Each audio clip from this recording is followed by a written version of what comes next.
Tonight, you will hear stories that have traveled through centuries, carried in the hearts of those who discovered something precious.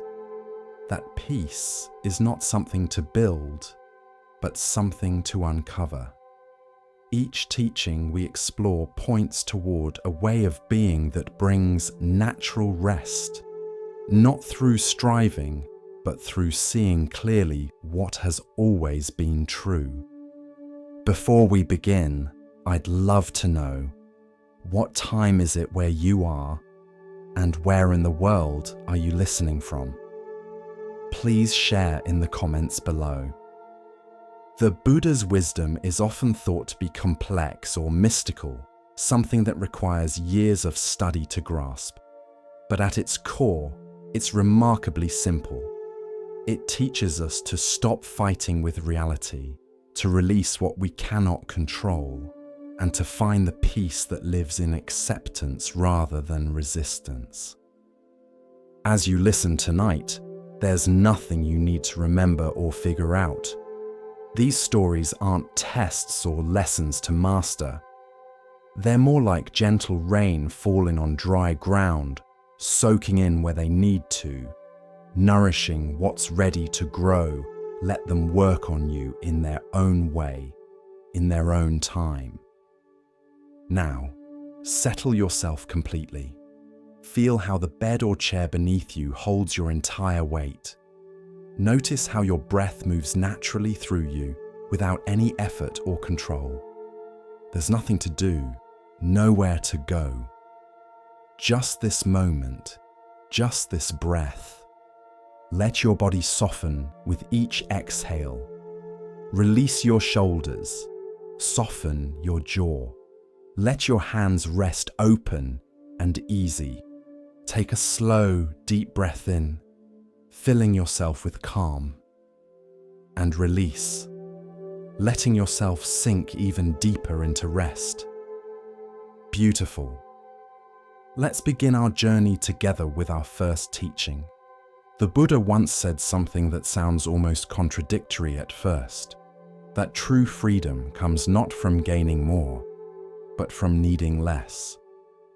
We spend so much of our lives accumulating, more possessions, more knowledge, more experiences, more control, believing that having more will finally bring us the peace we seek. But the Buddha discovered something different. He found that peace doesn't come from addition, but from subtraction. Not from grasping, but from releasing. Not from filling ourselves up, but from emptying ourselves out. When we hold tightly to things, ideas, outcomes, even our own opinions, we create tension. The very act of gripping disturbs our natural calm. But when we learn to hold things lightly, to let them come and go like clouds across the sky, something shifts. A spaciousness opens up. A lightness returns. This doesn't mean we stop caring or stop engaging with life. It means we stop exhausting ourselves, trying to force everything to match our preferences. We learn to dance with what is, rather than fighting for what we wish would be. Let's explore a story that illuminates this teaching. There was a young dancer named Yuki who trained with single-minded devotion. She practiced hours each day, pushing her body to perfect every movement, striving to become the greatest dancer in the province. Her teachers praised her dedication. Her fellow dancers admired her discipline. She was on the path to everything she had dreamed of. Then, 1 week before the most important performance of her career, a performance that should determine her future, Yuki's ankle twisted during practice. Not badly enough to break, but enough to cause significant pain and swelling. The physician said she needed complete rest, no dancing, for at least 2 weeks. Yuki was devastated. Years of work ruined by one unlucky step.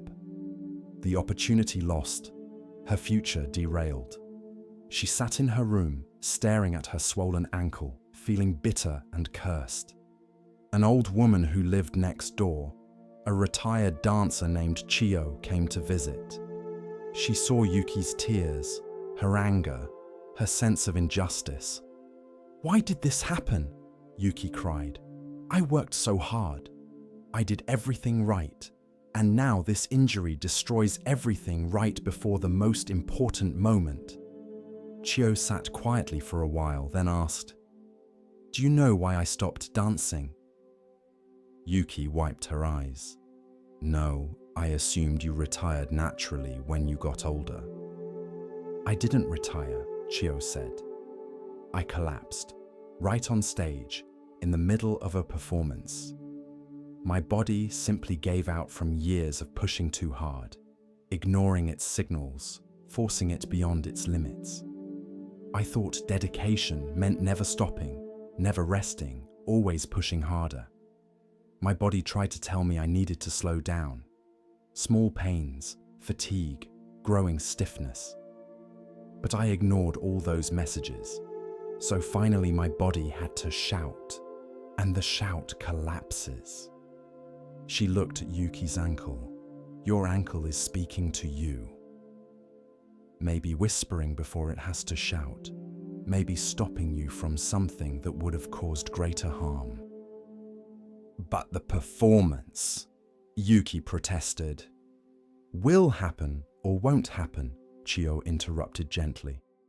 "But you're thinking only about what this injury prevents. Have you considered what it might be protecting you from, or teaching you?" Over the next 2 weeks, forced to rest, Yuki had time to notice things she had been too busy to see. She realized she'd been pushing her body with a kind of violence, treating it as an obstacle to overcome, rather than a partner to work with. She noticed how exhausted she had become, how the joy had drained from dancing as it became only about perfection and achievement. She watched other dancers and saw things she had been too busy striving to notice. She saw beauty in imperfect movements, in dancers who worked within their limitations rather than fighting against them. She understood, for the first time, that her obsessive pushing was driven more by fear than by love. Fear of not being good enough, of being surpassed, of failing. When her ankle healed and she returned to dancing, something was different. She danced with more awareness, listening to her body, working with it rather than against it. She found that this actually improved her dancing. The movements became more natural, less forced, more authentic. The performance she had missed. Another dancer had taken her place and performed beautifully. Yuki realized the world continued without her, that her absence wasn't the catastrophe she had imagined. Years later, Yuki became a teacher. When students would suffer injuries and feel cursed, she would tell them about her twisted ankle. Sometimes what stops us is trying to save us. Not always, but sometimes. Before you curse an injury or illness or obstacle that forces you to stop, ask yourself, what was I rushing toward? What was I ignoring? What might this pause be protecting me from or teaching me? She would tell them about Chio, about collapse on stage, about bodies that whisper before they shout. Listen to the whispers, she would say. Pain is communication, not punishment. Forced rest is sometimes exactly what we need, even though we'd never choose it ourselves. Tonight, as you rest, you might consider what has stopped you, what has forced you to slow down or pause. Are you fighting against it, seeing it only as an obstacle? Or can you wonder, even briefly, whether it might be serving a purpose you can't yet see? What if the things that stop you are sometimes trying to save you from something worse? What if forced rest is actually needed rest? What if your body or your circumstances are wiser than your plans? Rest now without fighting the rest. Let yourself be stopped, paused, held still. Not as punishment, but as protection. Not as failure, but as wisdom. Something in you knows you need this rest. Trust that knowing. Let yourself be saved by the very thing that seems to be stopping you. In a village known for pottery, there lived a potter named Masao who had studied for decades under the greatest masters. He created bowls, cups, and vessels of exceptional quality, each piece perfectly formed, perfectly glazed, perfectly fired. His work was sought after by tea masters and collectors, and he took enormous pride in never releasing a flawed piece. Any pot that emerged from the kiln with even the slightest imperfection, Masao would destroy immediately. A hairline crack, an uneven glaze, a slight asymmetry, these were intolerable failures in his eyes. His studio floor was littered with shards of pieces that hadn't met his exacting standards. One day, Masao created a tea bowl for the most important commission of his life. The provincial governor had requested a ceremonial bowl for an upcoming tea gathering with the emperor. Masao worked on this bowl for weeks, preparing the clay with unusual care, forming it with absolute precision, applying the glaze with perfect evenness. When he opened the kiln after firing, his heart sank. The bowl was magnificent in form, perfect in proportion, beautiful in color. But there, running from the rim down the side, was a crack. Not a dramatic break, but a fine line that compromised the bowl's perfection. Masao's first instinct was to smash it immediately, as he did with all flawed work. But the deadline was close, and he had no time to create another bowl of this quality. He sat staring at the cracked bowl, torn between his standards and his practical needs.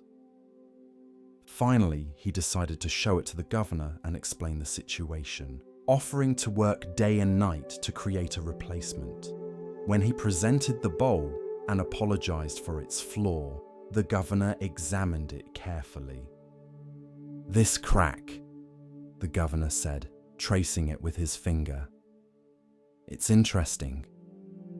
It adds something to the piece. It makes it unique."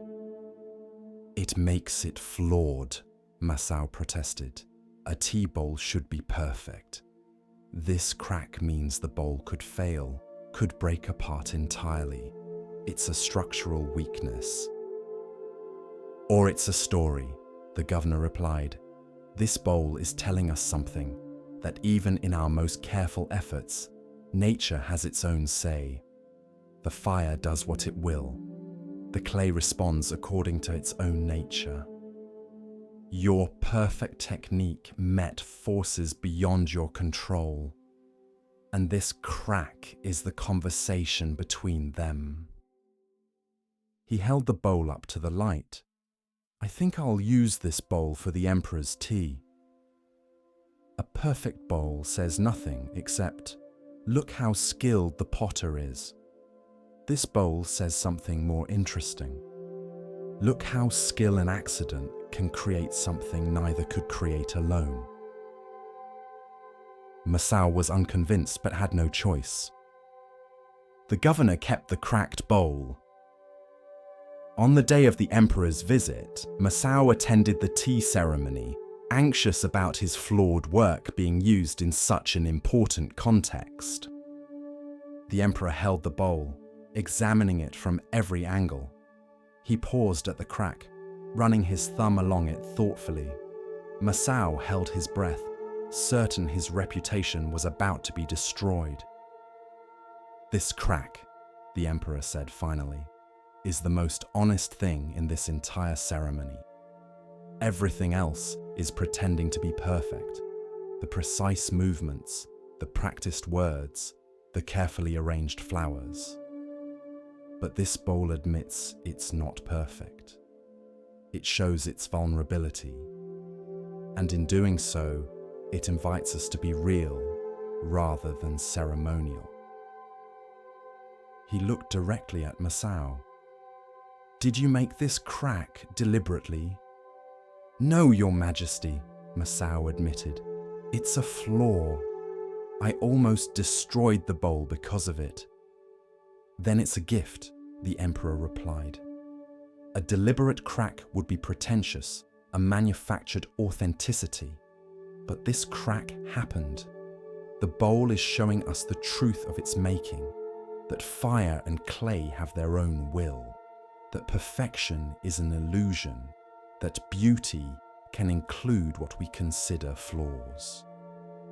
After the ceremony, a renowned tea master approached Masao. "That bowl is the finest piece you've ever created." "But it's cracked," Masao said, still unable to accept this interpretation. "Exactly," the tea master replied. "Your perfect bowls are impressive but distant. They're so perfect they feel inhuman, unreal. But this bowl with its crack is approachable. It's marked by the actual process of its creation. It doesn't pretend to be more than what it is, clay and glaze and fire meeting imperfectly."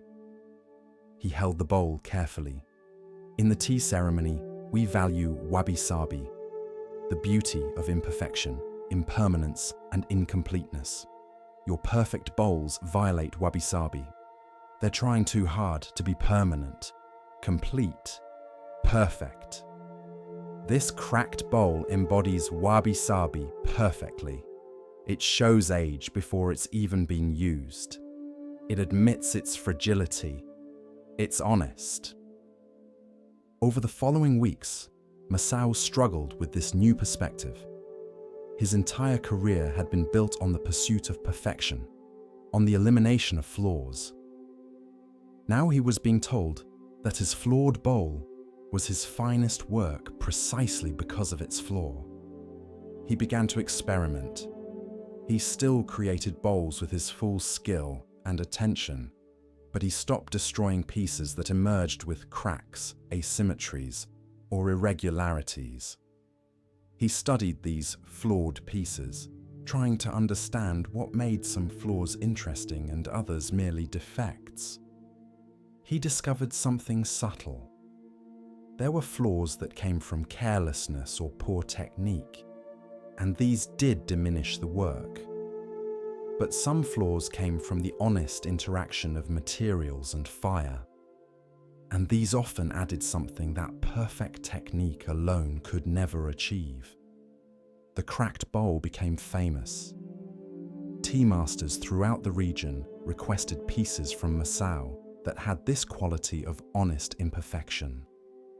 He became known not for perfect bowls, but for bowls that told the truth of their making, that showed the conversation between intention and accident, control and surrender. "I spent 30 years trying to eliminate every flaw," Masao would tell students who came to learn from him. "I thought my job was to impose my will perfectly on clay and fire. But actually, my job is to create conditions and then allow the fire to have its say. The crack in that bowl taught me that some of what I called flaws were actually the fire's contribution to the work. I was rejecting collaboration, insisting on control. The crack showed me a better way." He would show students two bowls, one perfect by traditional standards, one marked by a crack or asymmetry. Which is more beautiful?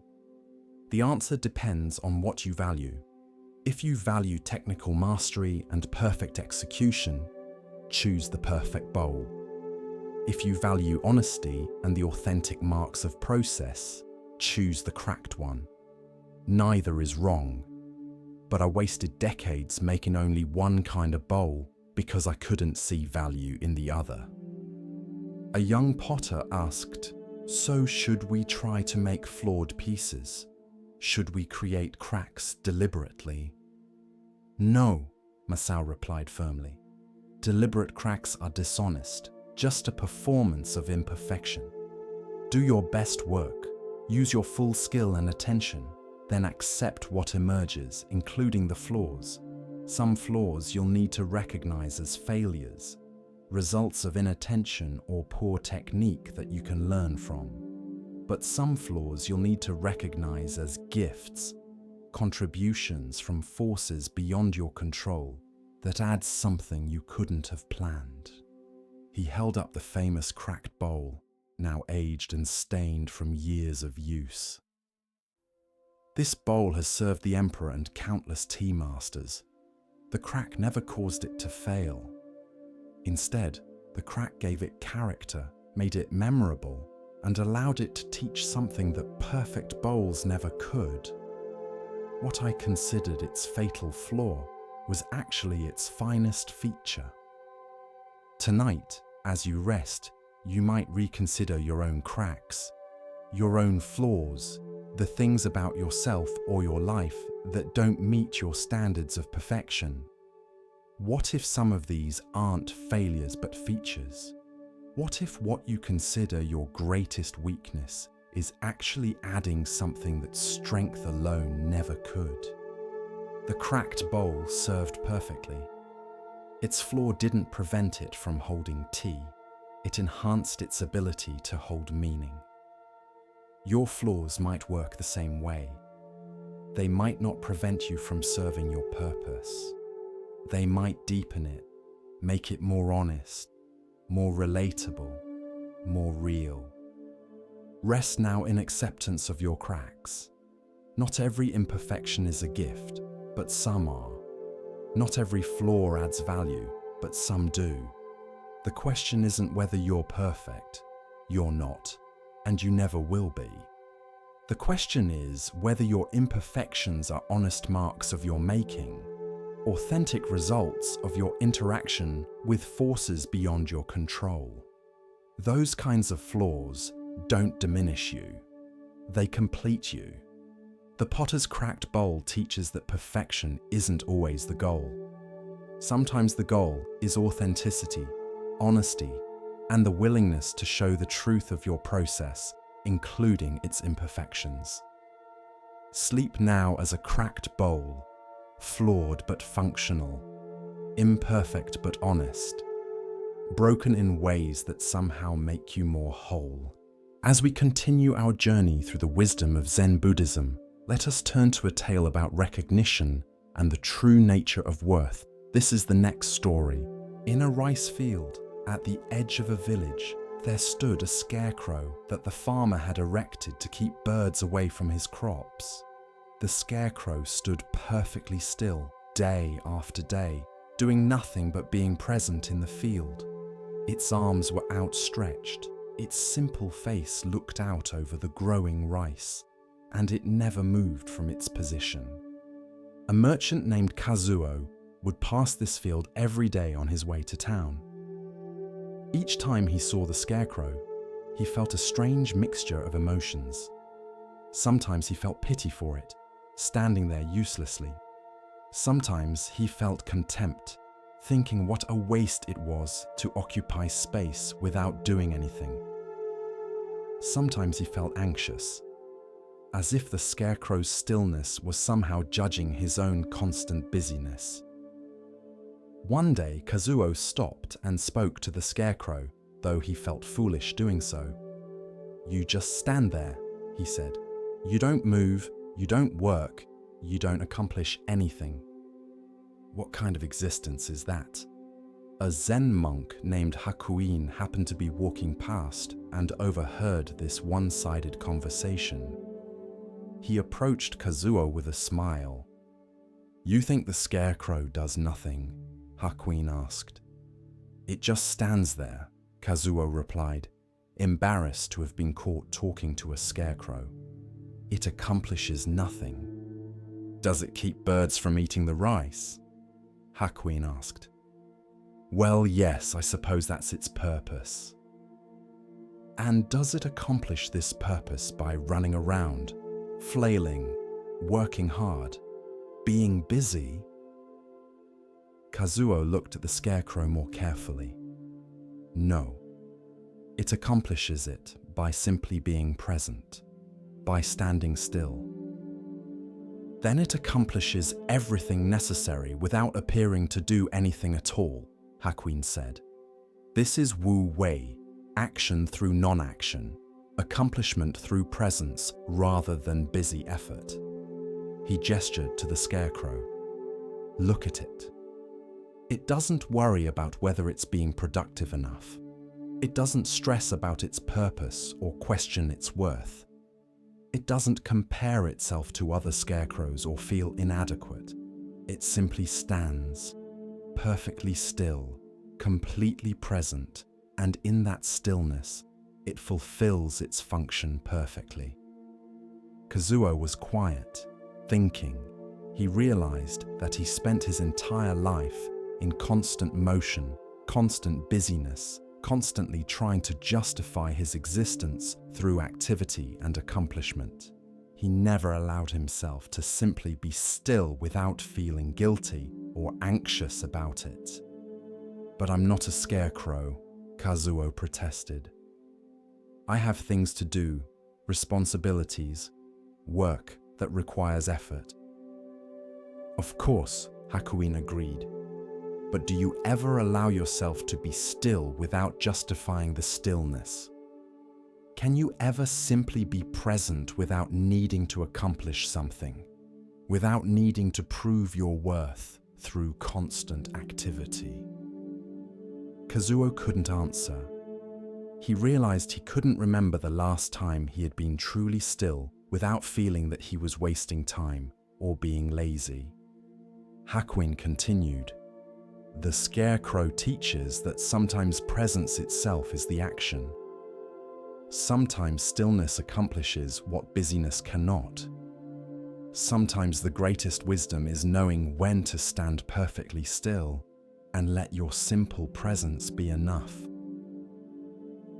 Over the following weeks, Kazuo would stop by the scarecrow regularly. He began to practice standing still beside it, at first for just a minute, then longer. He found it incredibly difficult. His mind would flood with lists of things he should be doing. He would feel guilty for standing idle. He would worry about being seen as lazy. But gradually, he learned what the scarecrow knew. That stillness has its own value. That presence needs no justification. That sometimes the most profound action is no action at all. One day, as Kazuo stood in perfect stillness beside the scarecrow, the farmer approached him. "What are you doing?" the farmer asked. Kazuo smiled. "Learning from your scarecrow. Learning that I don't need to justify my existence through constant motion. Learning that presence itself is sometimes enough." The farmer laughed. "That scarecrow has taught many people. It stands there doing nothing, and yet it teaches more than many teachers who never stop talking. Tonight, as you rest, you can be like the scarecrow. You don't need to justify this stillness. You don't need to be accomplishing something every moment.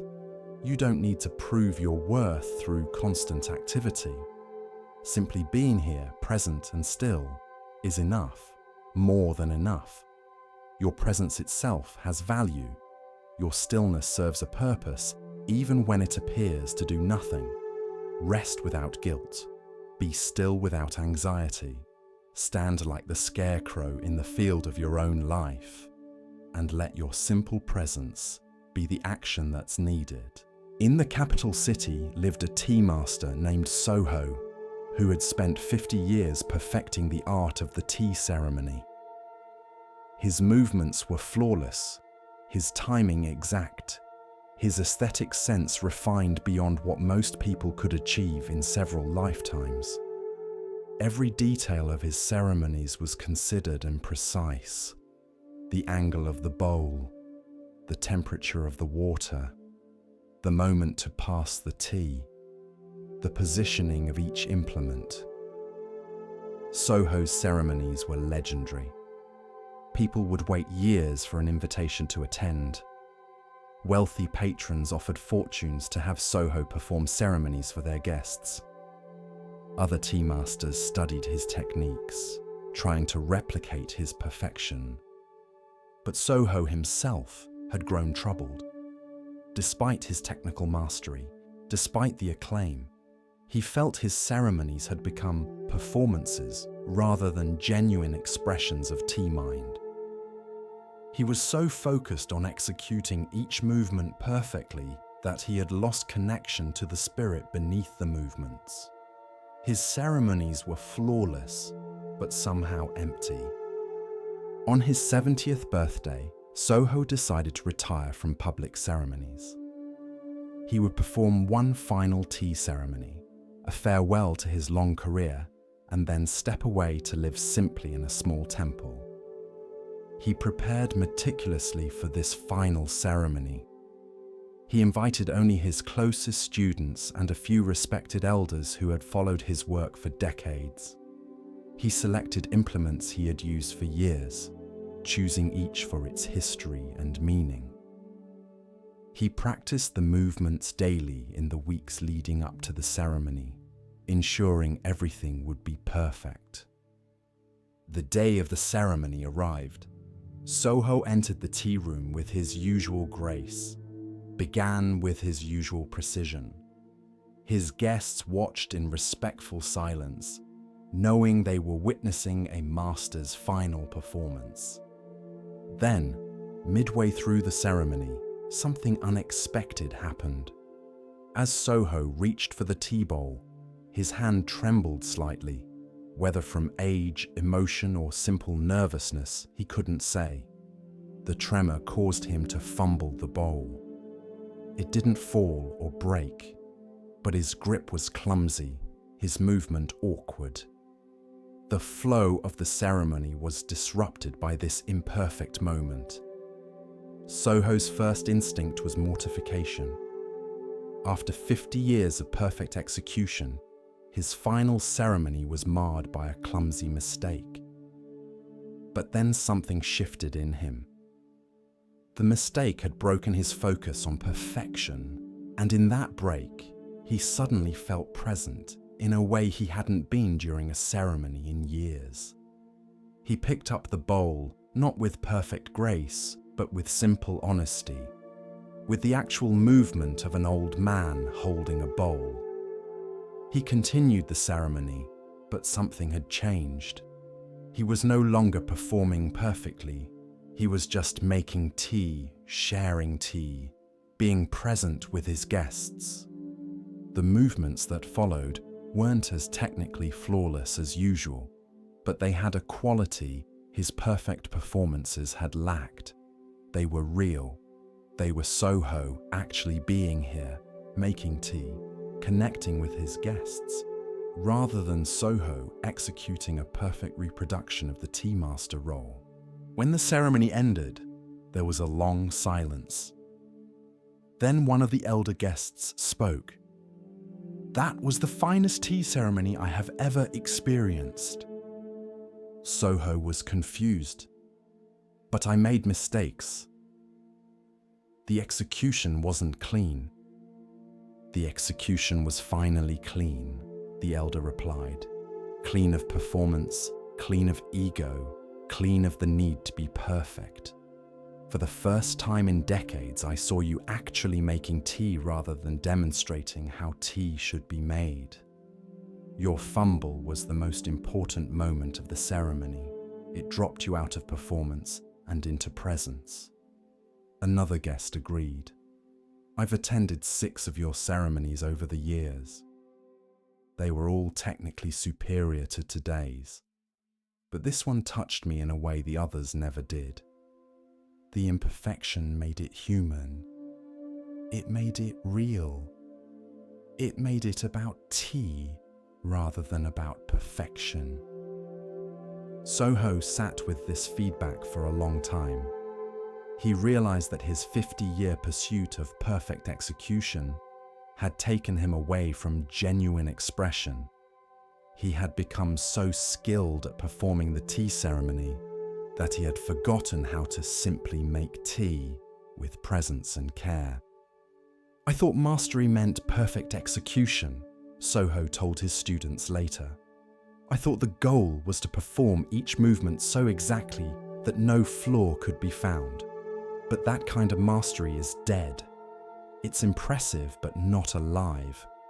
Today, when I fumbled and had to let go of perfection, I finally rediscovered what tea ceremony is actually about. Presence, connection, the simple act of sharing tea with other humans." He looked at his hands, still slightly trembling. "These old hands that made a mistake taught me more than 50 years of perfect practice.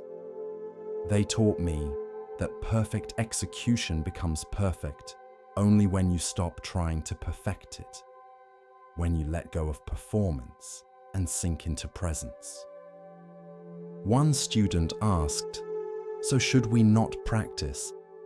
Should we not work toward technical excellence?" "Practice," Soho replied. "Develop your technique. But don't let technique become an end in itself. Practice until the movements are natural, then let go of trying to perform them perfectly. Use your technique to support presence, not to replace it. Master the form so completely that you can forget the form and just be here, making tea." He picked up a tea bowl, holding it with the same slight tremble. "See this imperfection? This is actually perfection because it's real. It's an old man's hand actually holding a bowl. The steady, flawless grip I cultivated for decades was impressive, but it was also a kind of lie it hid my actual hand behind a perfect performance.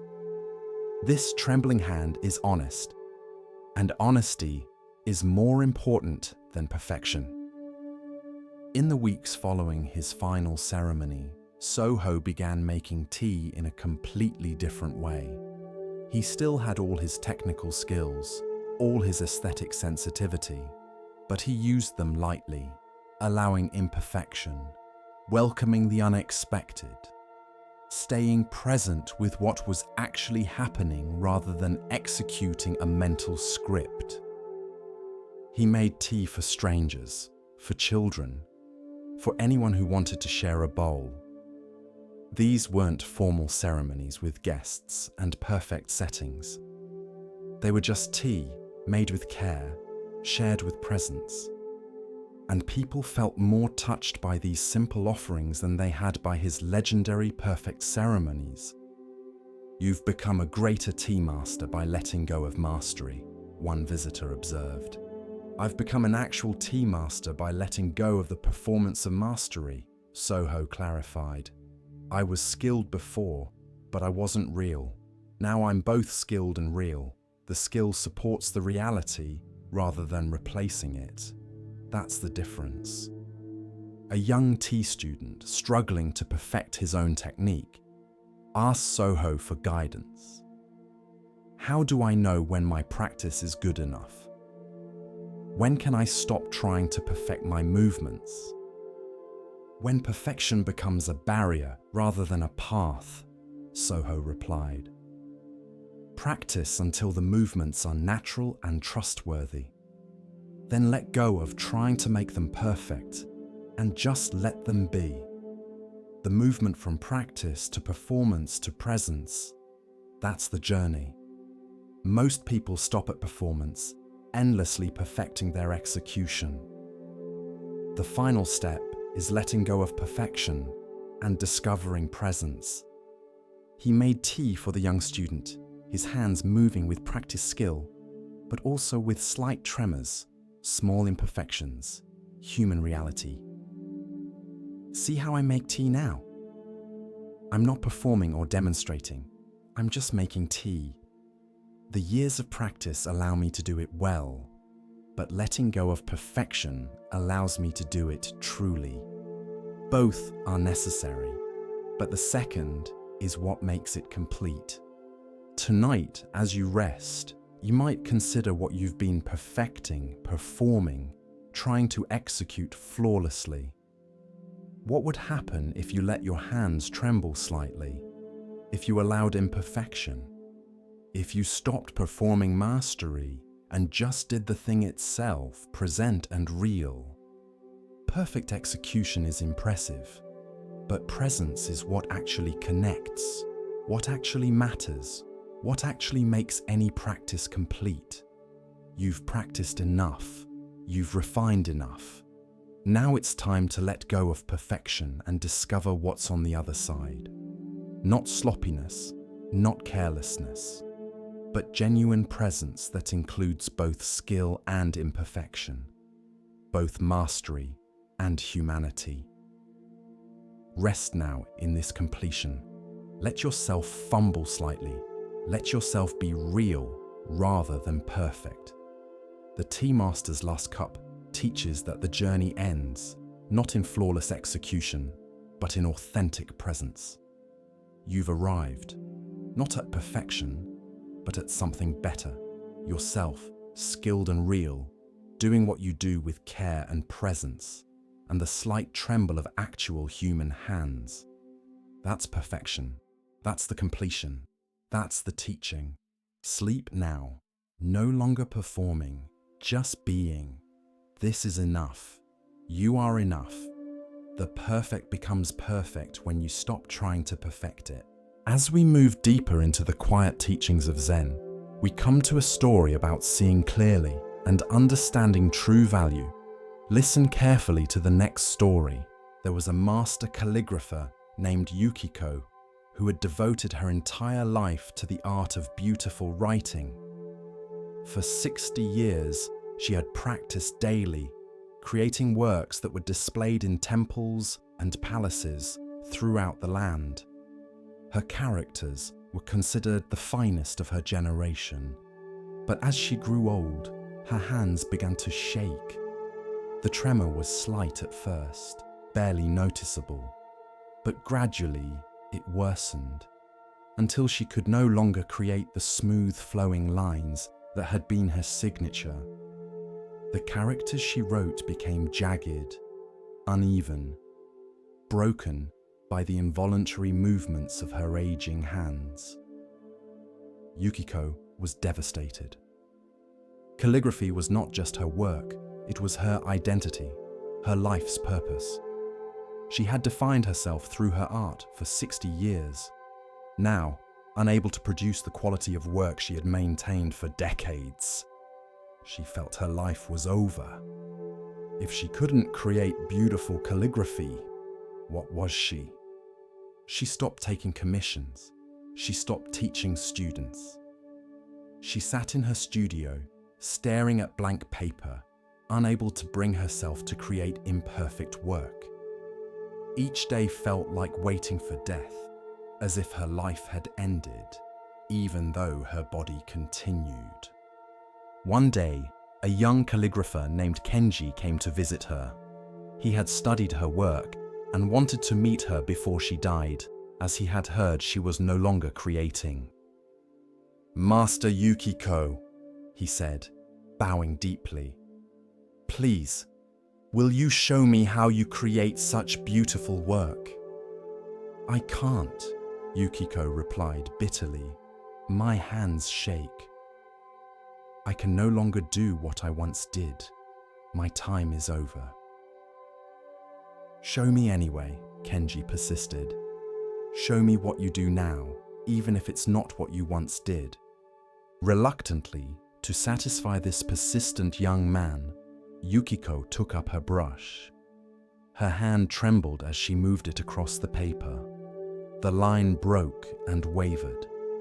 The character she was forming looked nothing like the smooth, perfect characters she had created for 60 years. But Kenji was staring at it with wonder. "This is extraordinary." "It's broken," Yukiko said. It's everything I spent my life learning not to do. It's alive, Kenji replied. Your old work was perfect, but this has something your perfect work didn't have. It has a vulnerability. It has humanity. It shows the reality of the hand that made it, the tremor that comes with age, the imperfection that comes with being human. It's no less beautiful. It's beautiful in a different way. He pointed to specific places where the line broke. See how this break creates a pause, a breath? See how this wobble adds energy, movement. You couldn't create these effects intentionally. They come from not being able to control everything, from allowing the reality of your condition to show. Yukiko looked at her shaky calligraphy with new eyes. She had been seeing only what it wasn't: smooth, controlled, perfect. She hadn't been seeing what it was: authentic, immediate, marked by the truth of her aging body. You're saying my shaking hands aren't ending my art? She asked. They're changing it. They're revealing a new possibility, Kenji said. You've mastered perfection. You spent 60 years learning complete control. Now you're learning something else. How to create beauty without control. How to let your limitations become part of your art rather than obstacles to it. This isn't an ending. This is a beginning. Over the following months, Yukiko began to explore what Kenji had called a beginning. She stopped trying to fight against her tremor and started working with it. She let the shakiness show, let the broken lines be part of the aesthetic. Let her aging hands tell their own truth. The work she created was unlike anything she had done before. It had a raw quality, an honesty, a profound beauty that came from acceptance rather than mastery. People who saw it were moved in ways they couldn't quite explain. It touched something in them that perfect calligraphy never had. Your new work feels more human, one viewer said. The perfection was impressive, but this is relatable. This shows struggle and acceptance. This shows life as it actually is, not as we wish it to be. Other aging artists heard about Yukiko's transformation and came to see her. They too had been treating their declining abilities as endings, as tragedies that marked the end of their creative lives. Yukiko showed them something different. What you call an ending is just a transition, she told a painter whose eyesight was failing. You've lost what you had, yes, but loss creates space for something new. If you spend all your time mourning what's gone, you'll never discover what's trying to arrive. She showed them her shaky calligraphy. These tremors would have horrified me 5 years ago. I would have hidden this work in shame, but I've learned that every ending contains a beginning. My hand's steady control had to end before I could begin learning to create beauty from their unsteady truth. A sculptor whose arthritis had made detailed work impossible asked, "But how do you accept the loss? How do you stop grieving what you can no longer do?" "I still grieve it sometimes," Yukiko admitted. "I still miss the feeling of complete control, the satisfaction of executing exactly what I envisioned. But I've discovered something. The part of me that created perfect calligraphy was actually quite limited. It could only create what I consciously intended. Now, with my shaking hands, I create things I never could have planned. The imperfection introduces an element beyond my control, and that element often produces more interesting results than my intentions ever did." She held up a piece of her new work, See this character? I intended it to look one way. My tremor made it look another way. And the way it actually looks is more compelling than what I planned. The beginning I'm in now includes accident, chance, collaboration with my body's wisdom rather than domination of it. Kenji, who continued to visit Yukiko regularly, said, "You've become a better artist by becoming worse at control. Your mastery now includes accepting what you can't master. That's a higher skill than perfect technique ever was." Yukiko nodded. When I had complete control, I could only create versions of what I already knew. Now, with partial control, I'm discovering things I didn't know were possible. The ending of my old art was the beginning of art I couldn't have created any other way. A Zen master who collected calligraphy commissioned a piece from Yukiko. When she delivered it, with all its shaky lines and broken strokes, he hung it in his meditation hall's place of honor. "This shows the essence of Zen," he told his students. "Perfection is static, fixed, dead. This work is dynamic, alive, accepting of change and impermanence." The master's tremor isn't a flaw in the work. It's the work teaching its deepest truth. That beauty includes imperfection. The endings contain beginnings. That loss creates space for discovery. Yukiko lived another 15 years, creating what many considered her finest work during this period. Critics called her late style revolutionary, noting how it had influenced a generation of younger artists to embrace imperfection and vulnerability in their work. When she finally died at 85, still creating tremor-marked calligraphy to the end, her students gathered to remember her. They spoke of her two periods, the 60 years of perfect control and the 15 years of acknowledged tremor. "Which period was greater?" a young student asked. An older student replied, "She was always great." But she became wise only in her second period, when she learned that endings contain beginnings. When she discovered that what you lose forces you to find what you didn't know was there.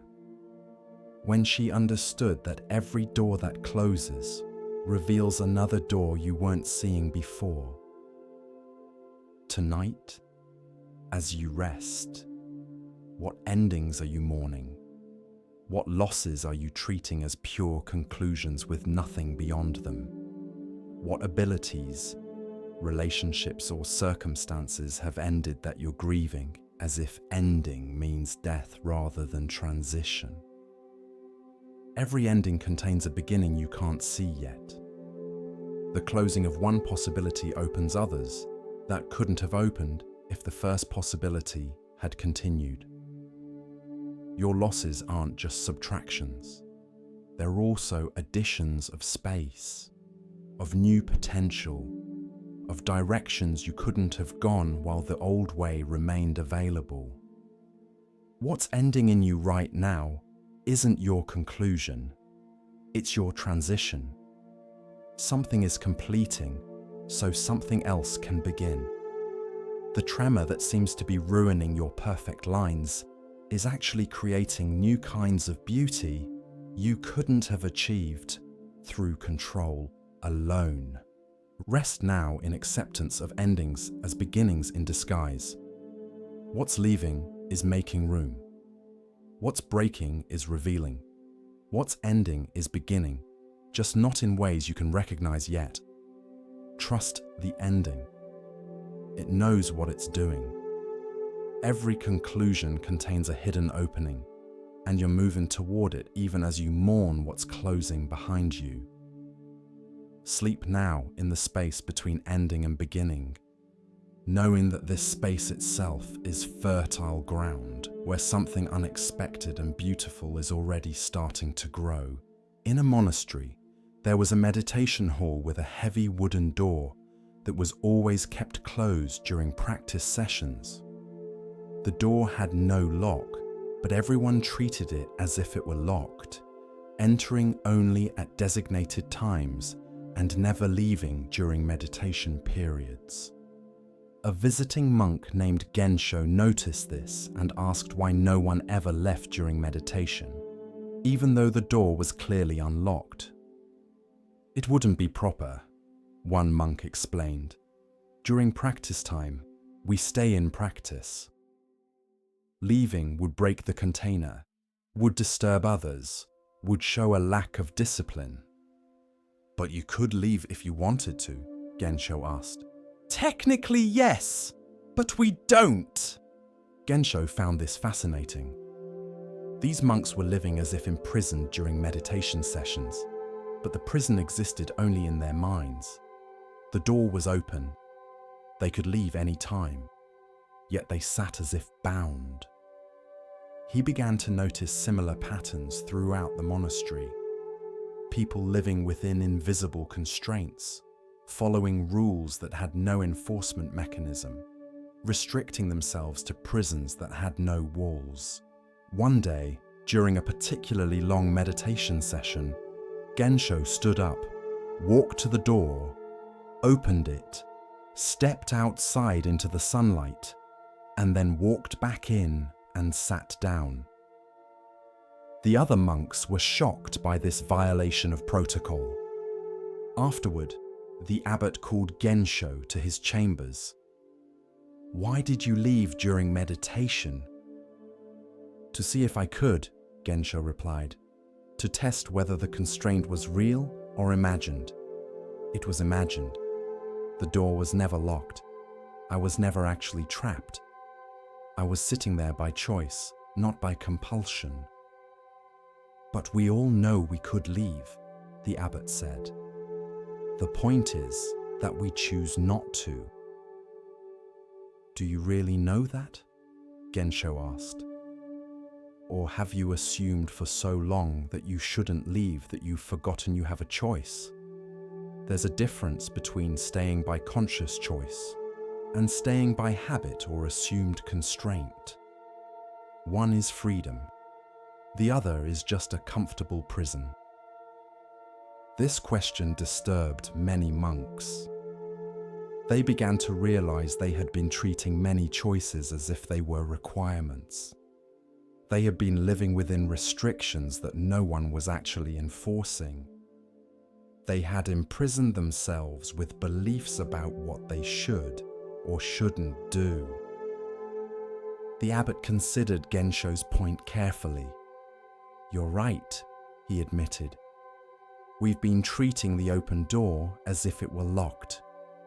We've been prisoners of our own assumptions. But what do we do with this awareness?" "First, acknowledge it," Gensho said. "See clearly that most of your constraints are chosen, not imposed. Then decide consciously, which constraints serve you, which do you want to keep, and which are you maintaining out of habit or fear, not because they actually help you." He gestured toward the meditation hall. "That door has always been open, but if you never test that, if you never actually check whether you could leave, then you're living as if imprisoned, even though you're free. True freedom begins with recognizing which prisons are real and which are imagined." Over the following weeks, the atmosphere in the monastery changed. Monks began questioning which rules actually served their practice and which they followed out of mere habit. They discovered they had internalized many restrictions that had no actual external enforcement. One monk realized he had been afraid to speak his honest opinions for years, not because speaking was forbidden, but because he had decided early on that it was safer to stay quiet. No one had actually silenced him. He had silenced himself. Another monk discovered he had been avoiding certain foods, not because of any monastic rule, but because he had once been told they were inappropriate for monks, and he had never questioned this. The restriction existed only in his belief. A third monk realized he had been limiting his meditation practice to certain times and places, not because practice was restricted to those times, but because he had created a mental rule about when and where meditation counted. "We've been living in prisons of our own making," one monk said during a group discussion. "The doors were open all along. We just never tried to walk through them." Gensho nodded. Most people live this way. They believe they're trapped in circumstances, jobs, relationships, and patterns of behavior. They believe they have no choice. But often, if they examined closely, they'd discover the constraints are their own beliefs, not external reality.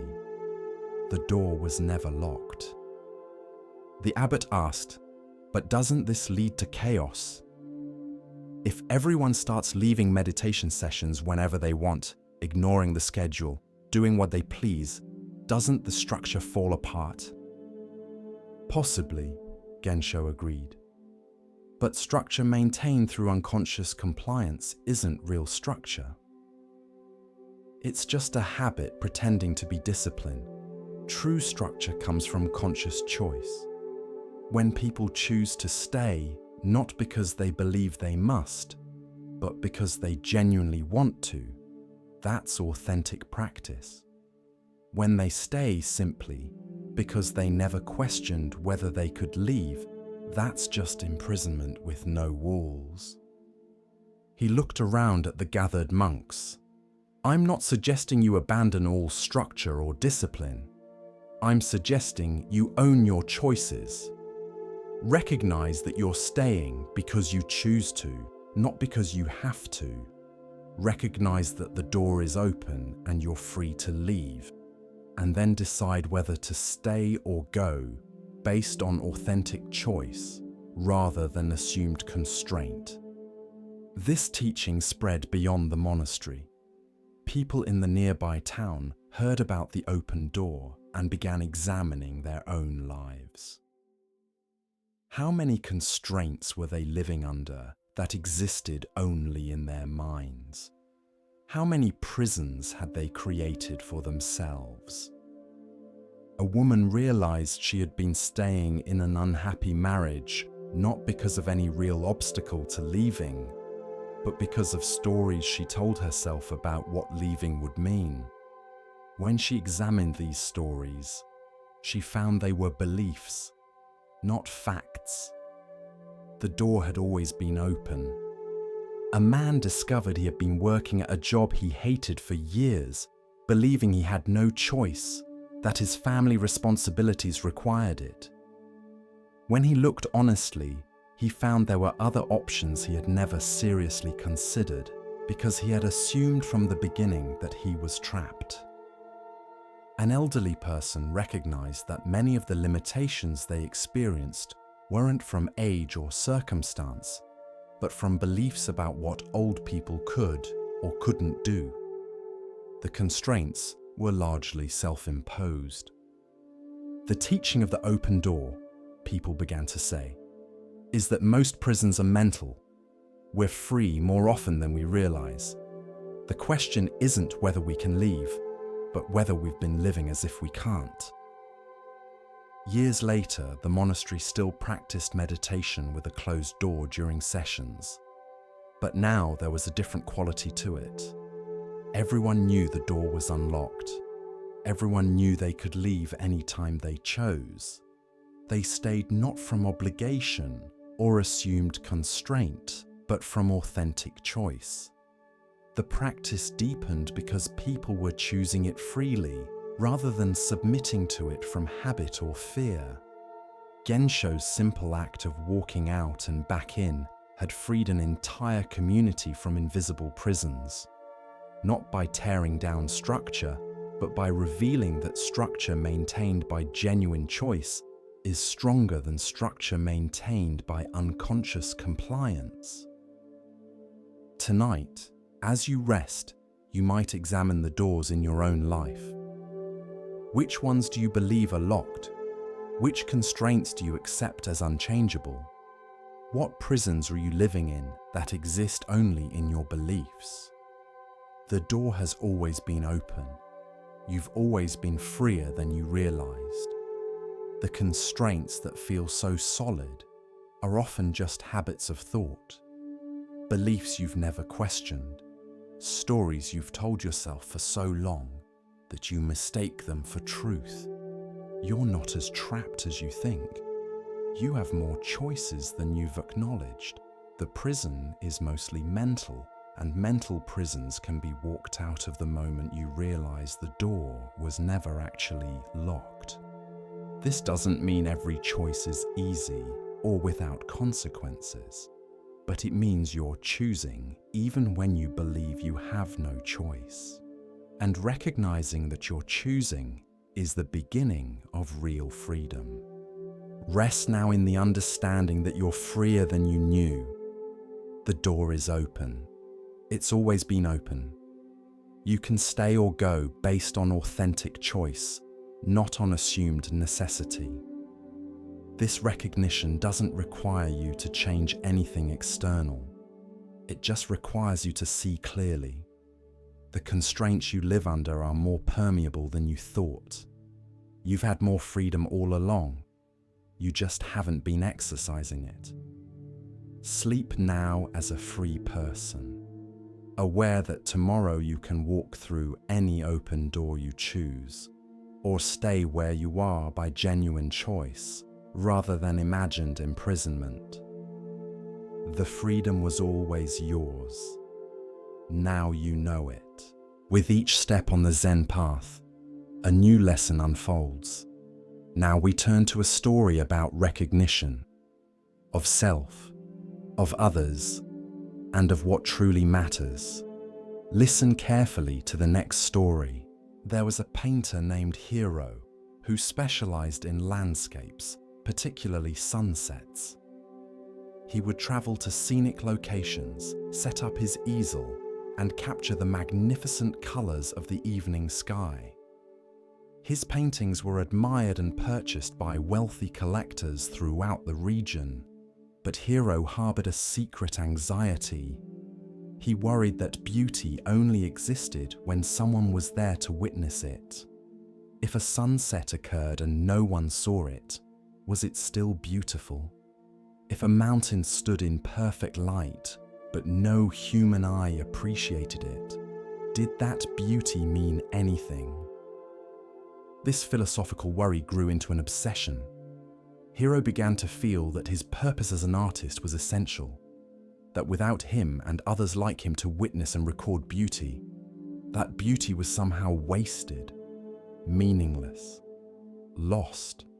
He expressed this concern to a Zen monk named Daigu, who lived near one of Hiro's favorite painting locations. If I didn't come here to paint these sunsets, they would just happen and disappear with no one to appreciate them. Doesn't that seem like a waste? Daigu looked at Hiro with gentle amusement. Let me ask you something. Before humans existed, before there were any conscious beings to witness them, did sunsets occur? Yes, I suppose so. And were they beautiful? How could they be beautiful if there was no one to see them? Ah, Daigu said. So you believe beauty is created by the observer rather than existing in the observed? This question troubled Hiro. He had always thought beauty was a quality inherent in things, but maybe he was wrong. Maybe beauty was just a human interpretation, a meaning we project onto neutral phenomena. Daigu continued, Tonight, stay at my temple. In the morning before dawn, I'll show you something. That night, Hiro could barely sleep, wondering what the monk would show him. Before sunrise, Daigu woke him and led him to a secluded valley far from any human habitation. We're going to leave now, Daigu said, and we're not going to look back. This evening, the sunset will occur here, with no human to witness it. According to your theory, that sunset will not be beautiful because there's no one to appreciate it. But how will we know? Hiro asked. Exactly, Daigu smiled. How will we know? And does not knowing change anything about what actually happens? They left the valley and returned to the temple. All day, Hiro thought about the sunset occurring in that empty valley. The sky is going through its evening transformation with no human eye to see it. Colors blooming and fading with no one to call them beautiful. That evening, sitting with Daigu as the sun set over the temple, Hiro said, "Right now, in that valley, the sunset is happening. And it's the same sky, the same light, the same colors as here. The only difference is, we're not there to see it." "And?" Daigu prompted. "And I realize my presence doesn't create the beauty. It just allows me to participate in it. The sunset doesn't need me to witness it to be what it is. My witnessing is a gift I receive, not a gift I give to the sunset." Daigu nodded. The mountains were beautiful before humans arrived and will be beautiful after humans are gone. The sunset performs its daily miracle whether anyone watches or not. Beauty is not dependent on observers. It exists. Our observation of it is our privilege, not our creation or our responsibility. This understanding transformed Hiro's relationship with his art. He had been painting with a sense of urgent mission, as if he needed to capture and preserve beauty before it was lost to obscurity. Now, he painted with gratitude, recognizing that he was participating in beauty, not rescuing it. His paintings changed. They became less about controlling and capturing, and more about celebrating and sharing. Critics said his later work had a quality of joy that his earlier, technically superior work had lacked. One student asked Hiro, "If beauty exists without observers, why paint at all? Why bother witnessing it?" "Because witnessing is a joy," Hiro replied, "not a duty. I don't paint because the sunset needs me. I paint because I need the sunset. Being present to beauty enriches me. Sharing that experience with others through my paintings is a gift I offer. But the beauty itself doesn't depend on my offering. It simply is." He told the student about the sunset in the empty valley. Somewhere right now, a magnificent sunset is occurring that no human will ever see. No photograph will capture it. No painting will record it. It will happen and end and be gone forever from human knowledge. And that's perfect. That sunset doesn't exist for us. It exists because the earth turns and light bends and atmosphere scatters color. We're fortunate when we get to witness it, but our witnessing isn't required. This lesson extended beyond sunsets to everything in Hiro's life. He realized he'd been placing himself at the center of existence, as if things needed him to matter. But actually, everything had its own existence, its own worth, independent of his awareness or appreciation. The tree in his garden was a tree whether he noticed it or not. The bird singing in the morning was completing its nature whether he heard it or not. The stars were shining whether he looked up at them or not. His presence as an observer was optional, not essential. Everything existed quite fully without him. "This could feel depressing," he told Daigu later. "Realizing that I'm not essential, that everything would continue without me." "Or it could feel liberating," Daigu replied. You don't have to carry the burden of making things matter. They already matter. Your role is simply to participate, to witness, to celebrate when you're fortunate enough to be present. This is a much lighter burden than thinking you must observe everything to validate its existence. Years later, when Hero was old and knew he was dying, a young painter came to him, worried. "When I die, who will paint these mountains? Who will witness these sunsets? Will all this beauty be wasted?" Hero smiled, remembering his own younger anxieties.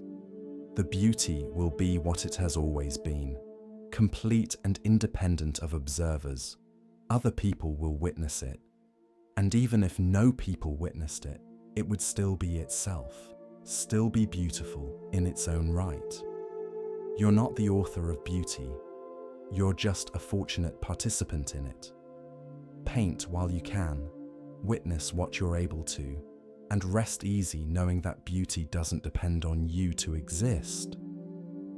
Tonight, as you rest, you might find relief in this teaching. The world doesn't need you to be constantly observing, appreciating, and validating it for it to have worth. Your life has value. Your presence matters, but not because everything depends on you. Rather, because you get to participate in existence, to witness beauty, to experience being alive. This moment, right now, is happening whether you're paying attention or not. The universe is unfolding whether you're conscious of it or not. You can rest completely, releasing all concern that you need to be witnessing and validating and appreciating every moment. Some moments will happen without you. Some beauty will bloom and fade unseen. And that's perfect. That's how it should be. Rest in the understanding that you're not the center of existence, but a participant in it, a grateful guest, not a required audience. Let the world exist without your constant attention. Let beauty be beautiful, whether you're watching or not. This is freedom. This is peace. This is the deep rest of knowing you can stop, can close your eyes, can let go completely, and everything will continue being exactly what it is. In a mountain monastery lived an old abbess named Ren, who kept in her private chamber an unusual mirror. The mirror was ancient, its surface darkened and worn until it reflected almost nothing. Visitors who saw it would often remark on its uselessness. "Your mirror shows nothing," they would say. "Why keep it? Get a new one that actually works." But Ren treasured this mirror and looked into it every morning. "It shows me exactly what I need to see," she would reply, though she never explained what she meant. One day, a vain young woman named Ayame came to the monastery seeking spiritual guidance. She was beautiful and knew it, spending hours each day on her appearance, constantly checking her reflection in every available surface. Her identity was completely wrapped up in her looks. During her first meeting with Ren, Ayame couldn't stop glancing at the darkened mirror, trying to catch a glimpse of herself. But the mirror showed nothing, just a dark, murky surface with barely a hint of reflection. "Your mirror is broken," Ayame said with annoyance. "Don't you want to see yourself?" "I see myself perfectly well in this mirror," Ren replied. "What do you see?" "Nothing. It's too dark." "Exactly," Ren said, and smiled. Ayame didn't understand, but as the days passed and she continued her stay at the monastery, she found herself repeatedly drawn to Ren's useless mirror. She would stand before it, searching for her reflection, finding almost nothing. It was deeply unsettling.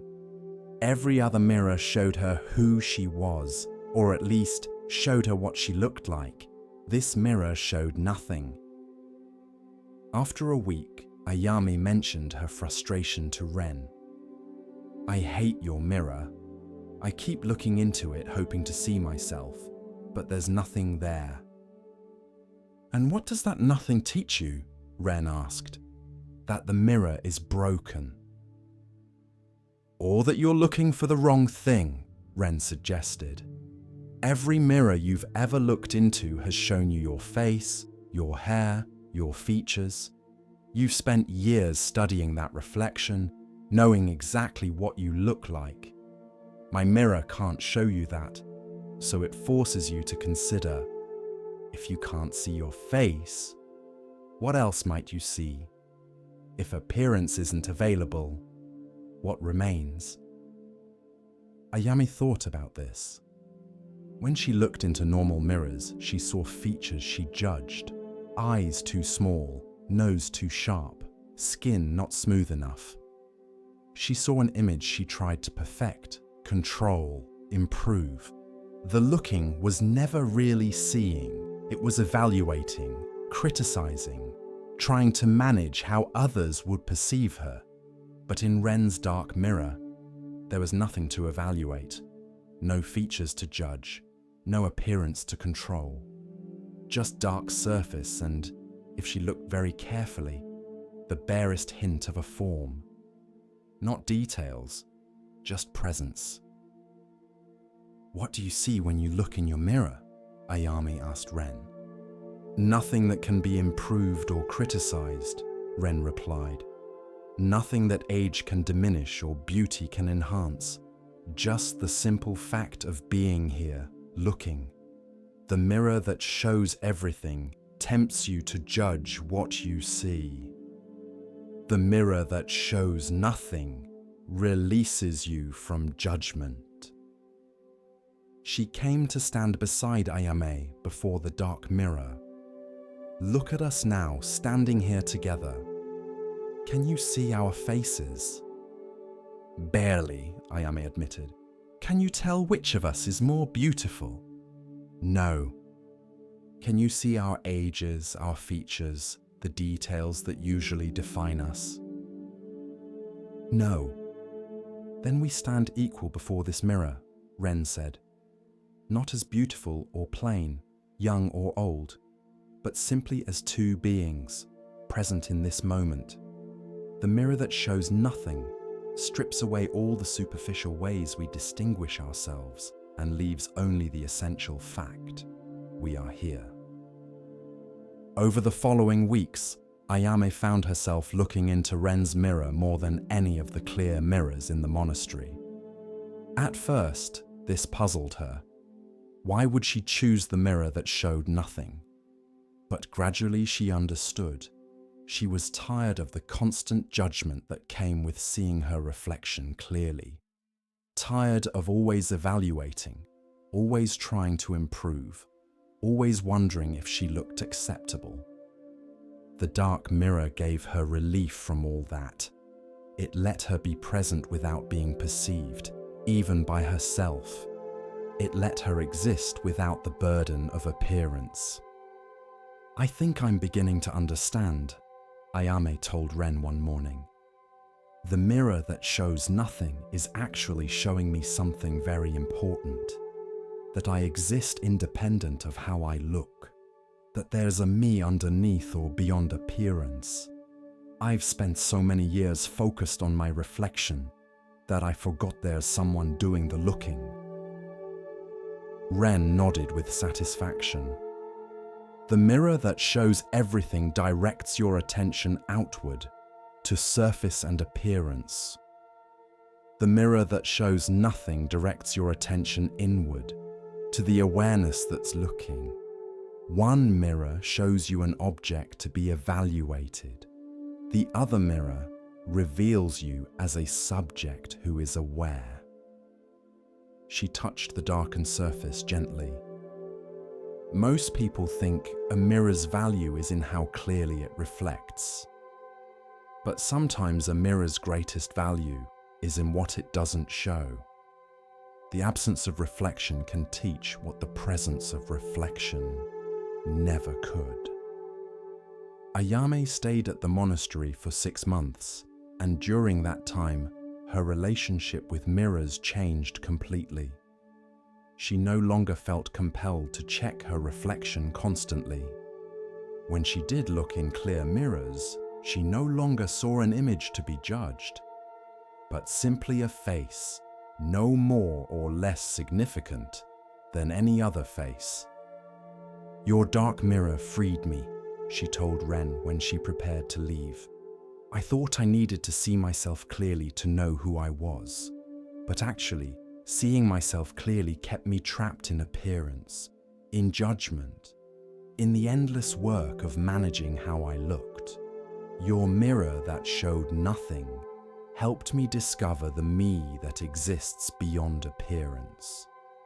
After Ayame left, other students asked Ren about the mirror's teaching. "Why not just remove all mirrors?" one asked. "If the point is to free people from attachment to appearance, why have mirrors at all?" "Because running from mirrors is still being controlled by them," Ren explained. "The person who avoids all mirrors is as attached to appearance as the person who constantly looks. They're just attached to not looking rather than to looking. The dark mirror teaches something different. It teaches how to look without judgment, how to be aware of appearance without being enslaved by it." She held up the darkened mirror for the students to see. "This mirror shows that appearance and essence are not the same. The clear mirror shows you appearance so clearly that you might mistake it for essence. This dark mirror removes appearance and asks, what remains?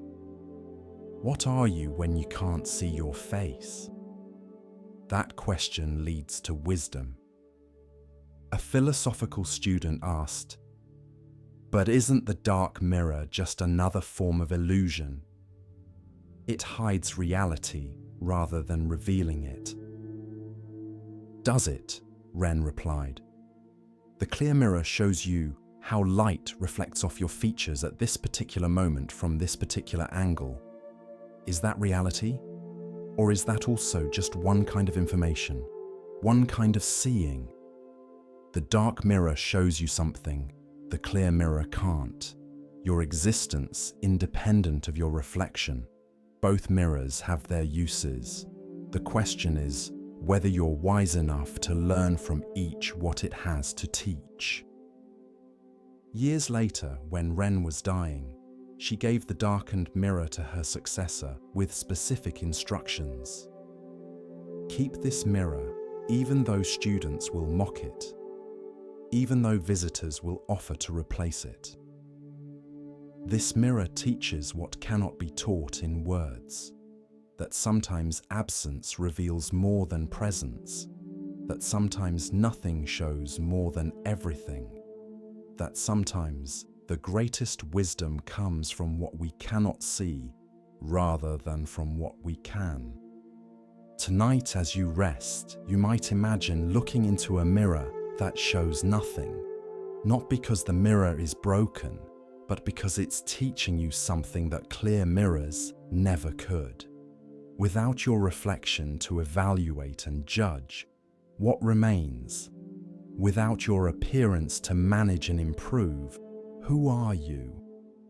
The mirror that shows nothing is inviting you to meet yourself beyond surface, beyond image, beyond all the ways you've learned to see yourself through others' eyes.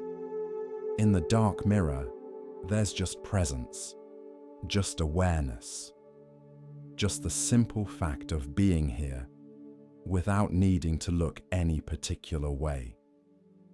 Rest now in the dark mirror's teaching. Let yourself be unseen, unreflected, undefined by appearance. Let yourself exist in the space beyond image, where judgment can't reach, where evaluation has no meaning, where you simply are without needing to be any particular way. The mirror shows nothing, and in that nothing, everything essential is revealed. Sleep in that revelation tonight. As our exploration of Zen Buddhism deepens, let us listen to a story that reveals how true worth is often overlooked. Here starts the next story. In a village garden, there lived a harmless snake that ate insects and kept the vegetable patch healthy. The gardener, an old man named Hideaki, appreciated the snake and would nod to it when he saw it sunning itself on stones or moving slowly through the rows of vegetables. The snake was small, no thicker than Hideaki's thumb, with gentle eyes and a pattern of brown and green scales that helped it blend with the garden soil. It had lived in the garden for several years, and Hideaki had watched it grow from a tiny hatchling to its current modest size. It was a completely harmless species, one that ate only insects and small slugs, never anything larger. The snake wanted nothing to do with humans and would quickly slither away if anyone approached too closely. But Hideaki's grandson, a boy named Kyo, who was 8 years old, was terrified of the snake. He had never been bitten, never been threatened, never had any negative encounter with it at all. But he had heard stories from other children about snakes being dangerous. His friend's older brother had told elaborate tales about venomous snakes that could kill a person with one bite. Another child had described snakes as evil creatures that attacked without warning. So every time Kyo caught a glimpse of the garden snake, he would run away screaming. His heart would race. His breath would come short and fast. His whole body would flood with terror. The sight of that small, harmless creature would send him into complete panic. Hideaki tried many times to reason with his grandson. "Kyo, this snake is harmless. See how small it is. Look at its gentle movements. It eats only insects. It helps our garden by keeping pests away. It wants nothing to do with humans. It's more afraid of you than you are of it." But Kyo wouldn't listen. His fear was too great, too consuming. The rational words his grandfather spoke couldn't penetrate the wall of terror that the very idea of the snake created in his mind. Logic had no power over the fear that gripped him. "But snakes are dangerous," Kyo would insist. "Everyone knows that. They bite people. They're scary. I don't want to go in the garden anymore." Hideaki was concerned.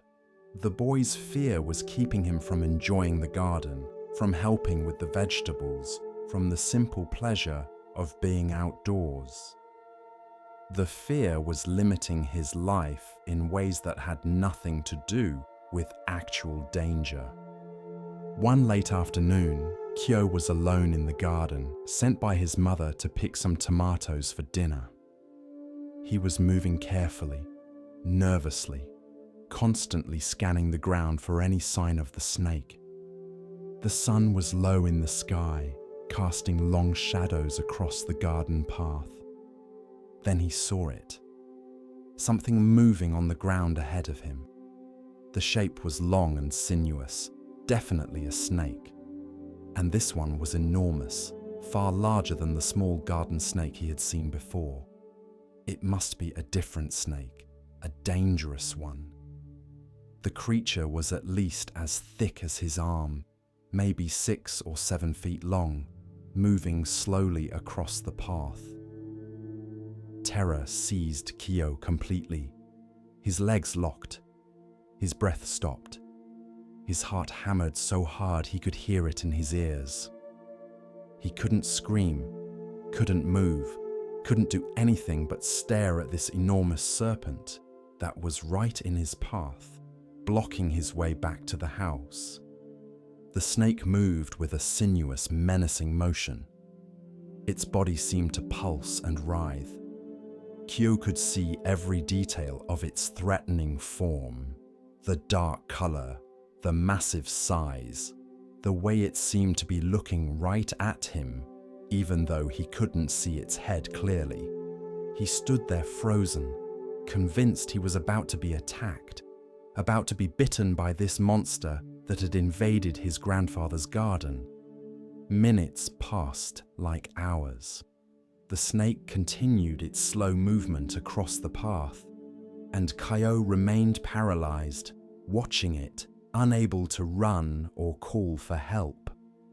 Finally, his grandfather came out of the house, having noticed that Kyo had been gone too long for such a simple errand. He found his grandson standing rigid with fear in the middle of the garden path, staring at the ground with eyes wide and face pale. "Kyo!" "What's wrong?"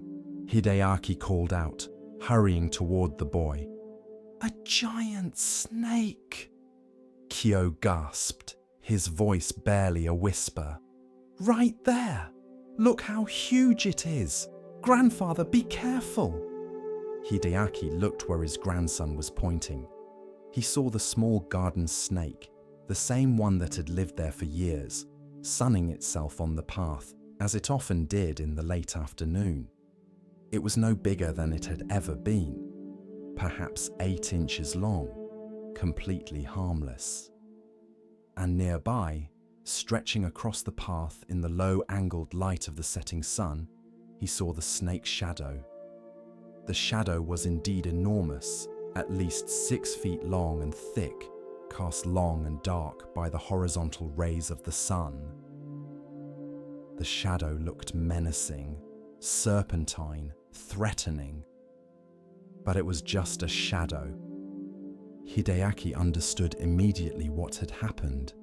His grandson had seen the shadow and thought it was the snake, or thought it was a different, much larger snake.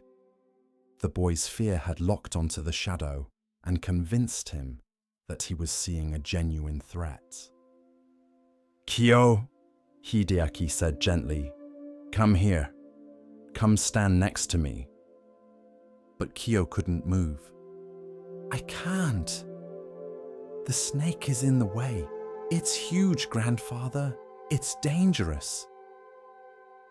"Trust me," Hideaki said, his voice calm and steady. "Take my hand. I promise you're safe." Slowly, with trembling steps, Kyo moved toward his grandfather, keeping his eyes on the enormous snake the entire time, certain it would strike at any moment. Hideaki took his grandson's hand and led him closer to where the small garden snake lay on the path.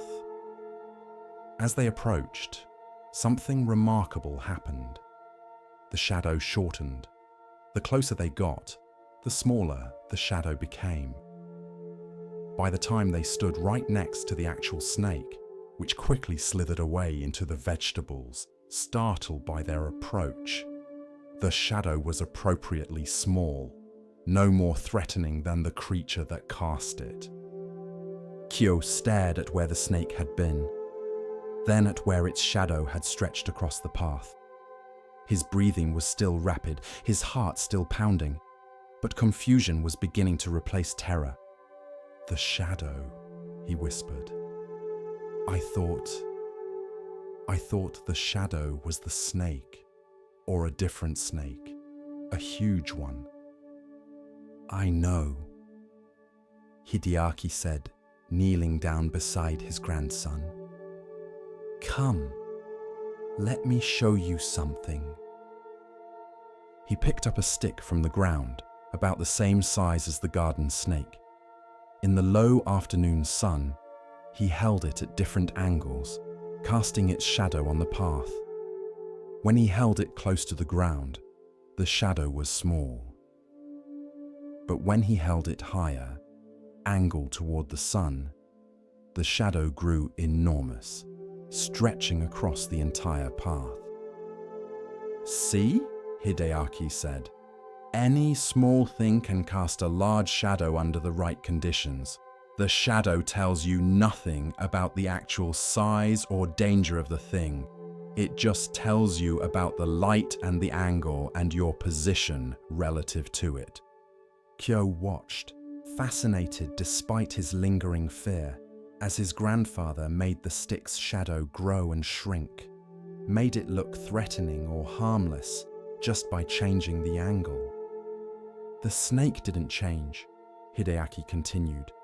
It was always small and harmless. But the shadow changed based on the light, and you saw the shadow and thought it was showing you the truth about the snake. But shadows can lie, or rather, shadows can exaggerate. They can make something small look huge, something harmless look dangerous. He set down the stick and took both of Kyo's hands. This is what fear does, grandson. Fear is like that low sun. It casts everything in shadow, making it look bigger and more dangerous than it actually is. The snake didn't change. Your perception of it changed based on angle, light, and most importantly, based on your expectation of danger. Over the following days, Hideaki worked with Kyo to help him understand not just the snake's shadow, but the nature of fear itself. He showed him how fear distorts perception, how it takes small threats and makes them seem enormous, how it turns harmless things into monsters. They did experiments together. In the late afternoon, when the sun was low, they would put various objects on the path and observe their shadows. A small toy mouse cast a shadow that looked like a large rat. A thin branch cast a shadow that looked like a serpent. A butterfly landing on a stone cast a shadow that seemed to flutter and pulse menacingly. Everything looks more threatening in shadow, Hideaki explained. And fear puts everything in shadow. When you're afraid, your mind sees threats everywhere. It exaggerates the size of dangers. It interprets ambiguous things as dangerous. It casts everything in the worst possible light, just like this low sun casts everything in exaggerated shadow. Kyo was beginning to understand. So when I'm afraid, I see shadows instead of real things. Exactly, his grandfather said. The fear came first, from the stories you heard, from the ideas you had about snakes being dangerous. Then, because you were already afraid, when you saw something that could be a snake, your fear made it look as threatening as possible. The shadow confirmed what you already feared. But it wasn't showing you reality, it was showing you your fear. They began a daily practice. Each afternoon, when the shadows were long, Kyo would go into the garden with his grandfather. They would look for the snake, and when they found it, they would observe both the snake and its shadow. Kyo would practice seeing them as separate things. The actual snake, small and harmless, and the shadow, which could be large or small depending on the light and angle. Slowly, over weeks, Kyo's fear began to diminish. He learned to check his first perception. When something looked threatening, he would ask himself, am I seeing the thing itself, or am I seeing its shadow? Am I responding to actual danger, or to fear's distortion of reality? One day, Kyo was in the garden alone when he saw the snake. His first impulse was still fear, that instant clench of his heart, that flash of terror. But now he had tools to work with that fear. He stopped, took a breath, and looked more carefully. The snake was small, as it had always been. It was moving slowly through the lettuce, eating small insects. Its shadow in the bright midday sun was tiny and non-threatening. There was nothing here to fear. The actual snake was harmless. The shadow his fear had been casting was the real threat. Kyo didn't run. He watched the snake for several minutes, observing its gentle movements, the way it went about its business without any attention to him. He felt his fear dissolving, replaced by curiosity, and even a kind of appreciation. This creature was part of the garden's ecosystem, helpful and harmless. When he told his grandfather about this encounter, Hideaki smiled with deep satisfaction. "You've learned something that will serve you far beyond this garden," he said. "You've learned to distinguish between actual threats and the shadows that fear casts. Most of what frightens us in life is shadows, not substance." As Kyo grew older, he found this lesson applied to many areas of his life. When he was worried about starting at a new school, he recognized that his fear was casting shadows, making the unknown seem more threatening than it actually was. When he was anxious about speaking in front of his class, he understood that his imagination was creating enormous shadows of embarrassment and failure that were far larger than any actual consequence. He learned to ask himself the questions his grandfather had taught him. What is the actual thing I'm afraid of? How big is it really? And how much of what I'm seeing is the shadow cast by my own fear? Years later, when Kyo was a young man, he returned to his grandfather's garden. The old snake had long since died, but its descendants still lived there, keeping the garden healthy. Kyo could watch them without fear, even appreciate their elegant movements and their important role in the garden's balance. A neighbor's child was visiting, a little girl who was terrified of the snakes. She screamed when she saw one, just as Kyo had done years before. And Kyo found himself repeating his grandfather's lesson, showing her how the afternoon sun cast long shadows, demonstrating how fear makes small things look huge. "The shadow is not the thing," he told her, using the same words his grandfather had used with him. "Your fear shows you shadows and tells you they're real. But if you look more carefully, if you change your angle, if you step closer, you'll see the actual thing is much smaller than its shadow suggests." He showed her the small snake, harmless and gentle, and then its exaggerated shadow in the late afternoon light. He helped her understand that she had been responding to the shadow of her own fear, not to any actual danger.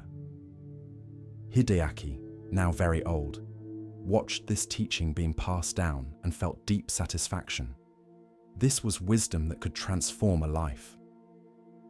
The understanding that fear distorts perception, that we so often respond to shadows rather than reality, that most of what terrifies us is an exaggeration created by our own minds.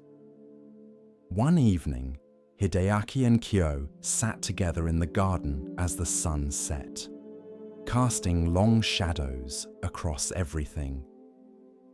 "You know," Hideaki said, "I've been thinking about this teaching we've shared, about snakes and shadows. It goes even deeper than I first realized." "How so?" Kyo asked. "Well, we talk about how fear creates shadows that make things look bigger than they are. But there's another side to it. Sometimes we need to see our own shadows, the parts of ourselves we're afraid of or ashamed of. We spend so much energy trying to hide our shadows, pretending they don't exist, that we never really look at them.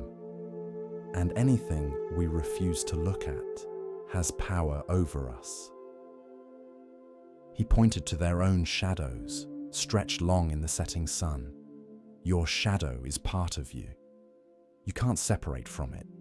but it's not you. It's just the outline you cast, the space you block from the light. The same is true of our inner shadows, our fears and flaws, and the parts of ourselves we don't want to acknowledge. They're part of us, but they're not all of us, and they only look monstrous when we refuse to look at them directly. Kyo thought about this. So, the lesson works both ways? Don't be afraid of shadows outside you because they're not as dangerous as they look. But also, don't be afraid of shadows inside you because they're just aspects of yourself, not monsters. Exactly, Hideaki said. Fear makes everything look worse than it is, whether it's a snake in the garden or a flaw in your own character. The solution is the same. Look directly at the thing itself, not at the shadow your fear is casting. When you look directly, with courage and honesty, you almost always find that the reality is more manageable than the shadow suggested. As night fell and the shadows merged into general darkness, Kyo reflected on all he had learned from one small garden snake and its shadow. The lesson had grown and deepened over the years, revealing new layers of meaning. What had started as a child's fear of a harmless creature had become a profound understanding about the nature of fear itself, about perception and reality, about how our minds create the very threats we're most afraid of. The garden snake, living its simple life among the vegetables, had been an unlikely teacher. But then Kyo had learned the best teachers often come in unexpected forms. Sometimes wisdom arrives not through grand revelations, but through small moments of noticing, through paying attention to shadows and light, through an old grandfather's patient guidance, and a child's eventual willingness to look more closely at what he feared. Tonight, as you rest, you might consider what shadows you've been seeing. What fears in your life are casting exaggerated shadows, making things seem more threatening than they actually are? What worries have you been responding to as if they were huge and dangerous, when they might be quite small if you looked at them directly? Fear has a way of taking the unknown, the uncertain, the potentially difficult, and casting it in the worst possible light. Every ambiguous situation becomes threatening. Every challenge looks insurmountable. Every risk seems catastrophic. But these are shadows, distortions created by the angle of your perception and the intensity of your fear. What if you could see your fears in bright midday light instead of the exaggerated shadows of anxiety? What if you stepped closer to examine them, the way Kyo learned to approach the snake instead of running from it? You might find that the actual thing is much smaller, much less threatening than the shadow suggested. And what about the shadows within you? The parts of yourself you judge harshly, the flaws you try to hide, the aspects of your personality or your history that you're ashamed of. These cast shadows too. They look monstrous when you refuse to look at them, when you let fear tell you how terrible they are. But when you turn toward them with courage, when you examine them directly instead of avoiding them, you often find they're just human, just part of being alive. Just aspects of yourself that need acknowledgement, not judgment. Rest now in the understanding that most of what frightens you is shadow, not substance. Your fears are real, yes, but what you fear is often an exaggeration, a distortion, an illusion created by poor lighting and unfortunate angles. The actual challenges you face are manageable. The real you beneath all the shadows is capable and whole. The darkness you're afraid of is just the absence of light, and light returns with each morning. Let your fears cast their shadows if they must. You don't have to fight them or deny them. Just recognize them for what they are, shadows, not the things themselves, and know that shadows, no matter how large or dark or menacing they appear, cannot hurt you. They're just shapes in the absence of light. They have no substance. They cannot touch you. Sleep peacefully tonight, knowing that the monsters are shadows, and the shadows will shrink when you bring them into the light of honest attention. You are not your fears. You are not the shadows those fears cast. You are the awareness that can see both the thing and its shadow, that can distinguish between actual danger and exaggerated perception, that can step closer and discover again and again that what looked huge from a distance is quite small up close. Rest in this truth. The garden snake is just a small creature that eats insects. The shadow was just a shadow. And you are safe. You've always been safe. The threat was never as large as it looked. It never is. Continuing along the path of Zen insight, we pause now to hear a teaching about perception and hidden value. Listen carefully to the next story. In a city famous for its artists, there was a renowned sculptor named Kaori who had created magnificent works for temples, palaces, and public squares throughout the land. She was known for her perfectionism, her unwillingness to declare any work complete until every detail was exactly right. At age 60, Kaori received a commission that she knew would be her masterpiece, a memorial sculpture for the city's founder. She had complete artistic freedom and unlimited time. This would be her legacy, the work by which all her other work would be judged. She began with intense focus, creating preliminary sketches, building models, and selecting the perfect stone. The first year was spent in planning. The second year is spent roughing out the basic form. By the third year, the sculpture was recognizably taking shape as a figure of dignity and strength, capturing something essential about leadership and vision. But as the sculpture neared completion, something strange happened. Kaori couldn't finish it.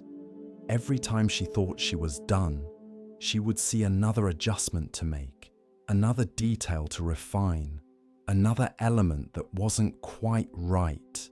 The nose could be more precise, the hands could be more expressive, the drapery could flow more naturally. Years passed. The sculpture stood in her studio, nearly complete, but never quite complete enough. City officials would visit, would ask when they might see the finished work, and Kaori would assure them it was almost ready, just a few more refinements needed. 10 years after beginning the project, Kaori was still working on the same sculpture. It had gone through countless iterations.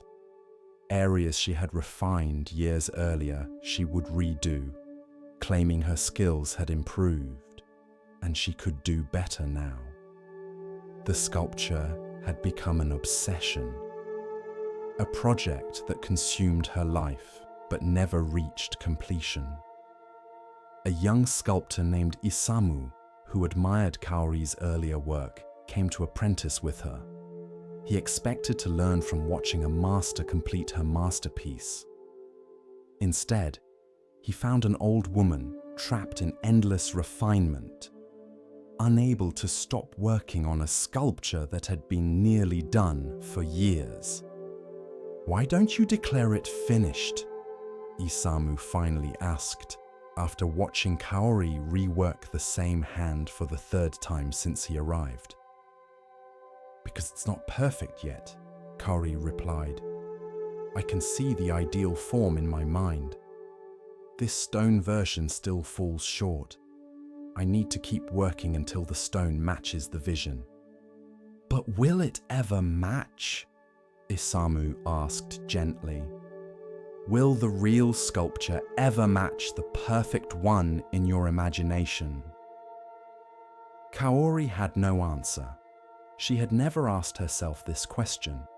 She had always assumed that with enough work, enough refinement, enough time, she could make the physical sculpture match her mental ideal. A Zen teacher named Etsuko, who had known Kaori for decades, visited the studio. She looked at the nearly complete sculpture with a sad expression. "You're destroying it," Etsuko said. "I'm perfecting it," Kaori protested. "No, you're overworking it. The sculpture lost its life years ago when you couldn't stop refining it. Now it's becoming tight, over-controlled, anxious. I can see your perfectionism in every surface. The early spontaneity is gone, replaced by compulsive detail." She touched the sculpture gently. Completion doesn't mean achieving perfection. It means recognizing when continuing diminishes rather than improves. This sculpture was probably finished 5 years ago, but you couldn't see it because you were comparing it to an impossible ideal rather than accepting it as the real thing it actually was. Kaori wanted to argue, but she knew Etsuko was right. She looked at her sculpture with honest eyes for the first time in years. It was beautiful in parts, overworked in others. The areas she had refined most recently were actually worse than earlier versions. Too controlled, too fussy, too perfect. The sculpture had lost its breath somewhere along the way. "How do I know when something is done?" Kaori asked quietly. "How do I distinguish between stopping because it's complete and stopping because I've given up?" "You feel it," Etsuko replied. "True completion has a quality of rightness, even if the work isn't perfect. Giving up has a quality of defeat. But what you're doing now is neither completion nor giving up. It's compulsive continuation, working past the point where work helps. That's different from both completion and abandonment." She looked at Kaori directly. The sculpture should have been installed in the city square years ago, where people would appreciate it. Instead, it's trapped in your studio, being endlessly refined toward an ideal it will never reach. You're preventing it from serving its purpose because you can't accept that it's good enough. That's not dedication to excellence. That's fear disguised as perfectionism. This truth landed hard. Kaori realized she had been afraid to finish the sculpture, afraid to have it judged, afraid it wouldn't live up to her reputation. As long as it remained unfinished in her studio, it remained perfect in potential. Once completed and installed, it would be real, subject to criticism, limited by its actual qualities rather than protected by its imagined ones. "I've been hiding," Kaori admitted, "calling it refinement when actually it was avoidance." With Etsuko's help, Kaori looked at the sculpture one more time and made a decision. She declared it complete as it was, not perfect, but real. She stopped working on it and arranged for its installation. When the sculpture was finally revealed in the city square, public response was mixed. Some people loved it. Others thought it was good, but not as exceptional as they'd expected from a decade of work. Critics noted both its strengths and its weaknesses. It was not a perfect masterpiece. It was a good sculpture with both beautiful passages and overworked areas, a real work rather than an ideal one. And Kaori found unexpected peace in this. The sculpture was done, installed, serving its purpose. It wasn't perfect, but it was complete. It had moved from endless potential to limited actuality, and this movement was itself a kind of perfection, not the perfection of flawless execution, but the perfection of genuine completion. I spent 10 years trying to make it perfect, Kaori told Isamu, standing together, looking at the installed sculpture. I should have spent 3 years making it good, and then accepted that good was enough. The extra 7 years didn't make it better, they just delayed it. Isamu asked, "But how will you know with your next work? How will you know when to stop?" "I'll try to recognize when I'm working from love versus working from fear," Kaori said. "When I'm working from love, I'm responding to the actual piece, helping it become itself. When I'm working from fear, I'm trying to make it match an impossible ideal, trying to protect myself from criticism or judgment. The work from fear doesn't improve the piece. It just makes it tighter, more controlled, more dead." She touched a rough area of the sculpture that she had always intended to smooth further. "See this? For years I planned to refine it, but now I see it gives texture, life, contrast. My perfectionism wanted to eliminate it, but actually it's one of the better parts. Sometimes what we think is incomplete is actually just real, and real includes roughness, includes elements that don't match the ideal." In her remaining years, Kaori created several more sculptures, and each one she completed more quickly than the last. She learned to recognize the moment when a work was done, not perfect, but complete. She learned that completion meant allowing the work to be what it actually was, rather than endlessly pushing it toward what it might ideally be. "My final work taught me that sometimes completion means stopping, not finishing," she told students. "Sometimes good enough is actually excellent, because continuing would diminish rather than improve. Sometimes the work is done when you can let it go, not when it's perfect." Tonight, as you rest, you might consider what in your life needs completion rather than more refinement. What projects, relationships, phases, identities have you been endlessly working on, unable to declare them finished because they don't match your ideal? What would it mean to accept them as complete, as good enough, as done? Completion doesn't require perfection. It requires recognition that continuing is no longer serving the work or serving you. It requires courage to let the real thing exist, rather than protecting the imagined perfect thing by keeping it perpetually incomplete. Rest now in completion. Let yourself be done with some things, not because they're perfect, but because they're finished. Let yourself stop refining and start living with what actually is, rather than what might ideally be.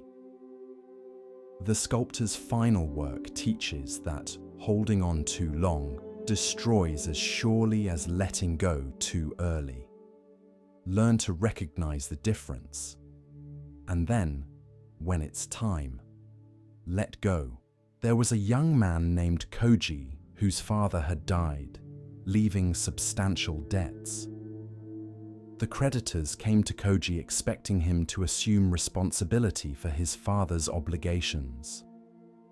Koji, believing this was his duty as the son, worked himself nearly to death trying to repay the money his father had borrowed. For 3 years, Koji labored from dawn to dusk. He took multiple jobs, spent almost nothing on himself, and sent every coin he earned to his father's creditors. His health suffered. His youth was consumed by obligation. He became bitter and resentful. angry at his father for leaving him this burden. A traveling monk named Bankei came to the town and noticed Koji's exhaustion. He asked the young man why he looked so worn. "I'm repaying my father's debts," Koji explained. "He died owing money, and as his son, the responsibility falls to me." "Did you borrow this money?" Bankei asked. "No, my father did." "Did you receive any benefit from what the money purchased?" "No, he borrowed it for his gambling and drinking." "Then why are you repaying it?" Koji looked at the monk in confusion. "Because I'm his son. Because the creditors say I must. Because it's my duty." Bankei shook his head gently. "You can choose to repay debts that aren't yours. That's your choice, but understand that you're choosing it, not that you must do it. Your father's choices were his own. His debts were his own. They died with him. The creditors may pressure you, society may tell you it's your obligation, but actually you're free. You've been carrying a burden that was never yours to carry." Koji felt anger rise in him. "So I should just abandon my father's debts? That would dishonor his memory." "Is working yourself to death to pay for his gambling honoring his memory?" Bankei asked quietly. "Or is it perpetuating the harm he caused? Your father made choices that hurt himself and others. You don't honor him by destroying yourself for those choices. You honor him by living differently, by not continuing the cycle of harm." This conversation shook something loose in Koji. He had never questioned the assumption that his father's debts were now his. Everyone had told him this was his duty, and he had accepted it without examination. He began asking questions. Legally, were his father's debts actually his responsibility? He discovered they were not. The creditors had relied on his sense of filial duty and his ignorance of his legal rights. He had been free all along, but hadn't known it. Koji stopped making payments on his father's debts. The creditors threatened and complained, but they had no legal claim on him. He used his labor now to build his own life, to recover his health, to create a future not defined by his father's mistakes. Some people in the village criticized him. "He abandoned his father's debts," they whispered. "He has no filial piety." But Bankei, before leaving town, gave Koji final words of wisdom. Carrying debts that aren't yours doesn't make you virtuous. It makes you a volunteer victim. Your father's poor choices created consequences. Those consequences were his to face, not yours to inherit. You can feel compassion for him without taking on burdens that aren't yours. You can love someone without destroying yourself for their mistakes. Years later, when Koji had built a successful life and even helped others in his community who were struggling, someone asked him, "Don't you feel guilty for not repaying your father's debts?" "No," Koji replied. "I felt guilty for years while I was killing myself trying to repay them. But the guilt was about other people's expectations, not about actual obligation. My father's debts were his own. His choices were his own. I honor his memory better by living well and helping others than I would by destroying myself for mistakes I didn't make." Tonight, what debts are you carrying that were never yours? What burdens did you inherit from parents, from past relationships, from circumstances beyond your control? What shame or obligation have you assumed just because someone told you that you must? You're allowed to put these down. You're allowed to say, "This was never mine to carry." The debts of others The mistakes of the past, the expectations of people who had no right to place them on you. None of these are truly yours, unless you choose to make them so. Rest tonight in freedom from all inherited burdens. You're responsible for your own choices, not for everyone else's. Let the dead bury the dead. Let old debts stay where they belong. You're free. As we drift deeper into the still waters of Zen, a quiet teaching begins to rise, one that speaks of clarity and of value not always seen. Listen gently now. The next story begins. In a bustling market town, there were two merchants who sold rice side by side. One was named Kenji, the other Taro. Both had successful businesses, both were known throughout the region. But their approaches to business could not have been more different. Kenji used scales that he had carefully adjusted to weigh slightly in his favor. Not much, just enough that most customers wouldn't notice. Over the course of a year, this small deception added significantly to his profits. He told himself everyone did it, that it was just smart business, that customers expected to be cheated a little and factored it into their calculations. Taro, on the other hand, used scales that were calibrated perfectly. He would even add a bit extra to each purchase, telling customers, better to give too much than too little. His profits were smaller than Kenji's, but his conscience was clear. Kenji would mock Taro privately. "You're a fool," he would say. "You could be making so much more. The customers don't know the difference. Why cheat yourself?" "I'm not cheating myself," Taro would reply. "I'm paying myself in peace of mind. Every transaction I make, I know I've been honest. That's worth more to me than extra profit." "Peace of mind doesn't feed your family," Kenji scoffed. "Money feeds your family." For years this continued. Kenji's business appeared more successful. He had a larger house, finer clothes, and more luxuries. Taro lived modestly, comfortable, but not wealthy. To outside observers, Kenji's approach seemed vindicated. Then one day, a wealthy lord came to the market to purchase rice for his household. He was known for being meticulous and for testing merchants' honesty. He had brought his own perfectly calibrated scales. He went first to Kenji's stall and purchased a measure of rice. Then he weighed it on his own scales. The shortage was immediately apparent. "Your scales are dishonest," the lord said coldly. Kenji's face went white. "My lord, there must be some mistake." "Perhaps your scales are inaccurate." "My scales are tested regularly by the Imperial Standards Office," the lord replied. "Yours are deliberately fraudulent. Not only will I not purchase from you, but I will ensure that everyone in my household and in my social circle knows of your dishonesty."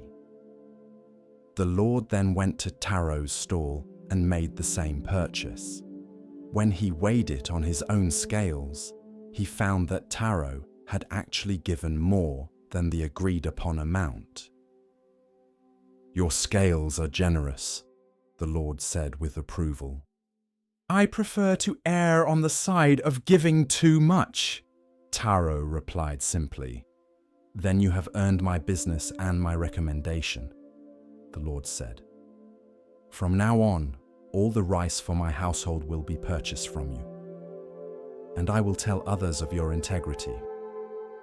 Within weeks, Taro's business had doubled, then tripled. The lord's recommendation brought customers from the wealthiest families in the region. Meanwhile, Kenji's business collapsed. Once word spread about his dishonest scales, even his regular customers stopped coming. His reputation destroyed, he eventually had to close his stall. Years later, Kenji came to Taro, humbled and seeking work. "I was wrong," he admitted. "I thought honesty was expensive, but dishonesty cost me everything." Taro hired him, but on one condition, that Kenji help maintain the scales, calibrating them regularly to ensure perfect accuracy. "You need to rebuild your relationship with honesty," Taro said. "Start here, with these scales. Every time you calibrate them, remember that integrity isn't about what others can see. It's about what you know about yourself." As Kenji worked with the honest scales day after day, something shifted in him. He had spent so many years cheating in small ways that he had forgotten what it felt like to be completely honest. The dishonesty had eaten at him in ways he hadn't even recognized, creating a constant low-level anxiety about being discovered, a subtle shame he carried everywhere. Now, working with honest scales, treating every customer fairly, he felt something he hadn't experienced in years. Simple peace. No anxiety about being caught. No shame about his methods. No exhausting mental calculations about how much he could get away with. One day, a customer accidentally gave him too much money. The old Kenji would have pocketed it without comment. But now, without even thinking, he called the customer back and returned the extra coins. "You've changed," Taro observed, watching this exchange. "I'm remembering who I was before I started cheating," Kenji replied. "I forgot that honesty feels good, that it's actually easier than dishonesty because you don't have to remember your lies or worry about being discovered. I thought I was taking a shortcut to success, but I was actually taking a shortcut to misery." He looked at the scales, perfectly balanced. "These scales are the most honest thing in this market. They don't calculate or scheme or try to get away with anything. They just measure truly. I spent years being more clever than these scales and less wise." Taro nodded. The scales teach a simple lesson. Integrity is its own reward. Not because good things always happen to honest people, but because living with integrity creates internal peace that no amount of profit gained through dishonesty can match. You sleep better. You walk lighter. You meet people's eyes without flinching.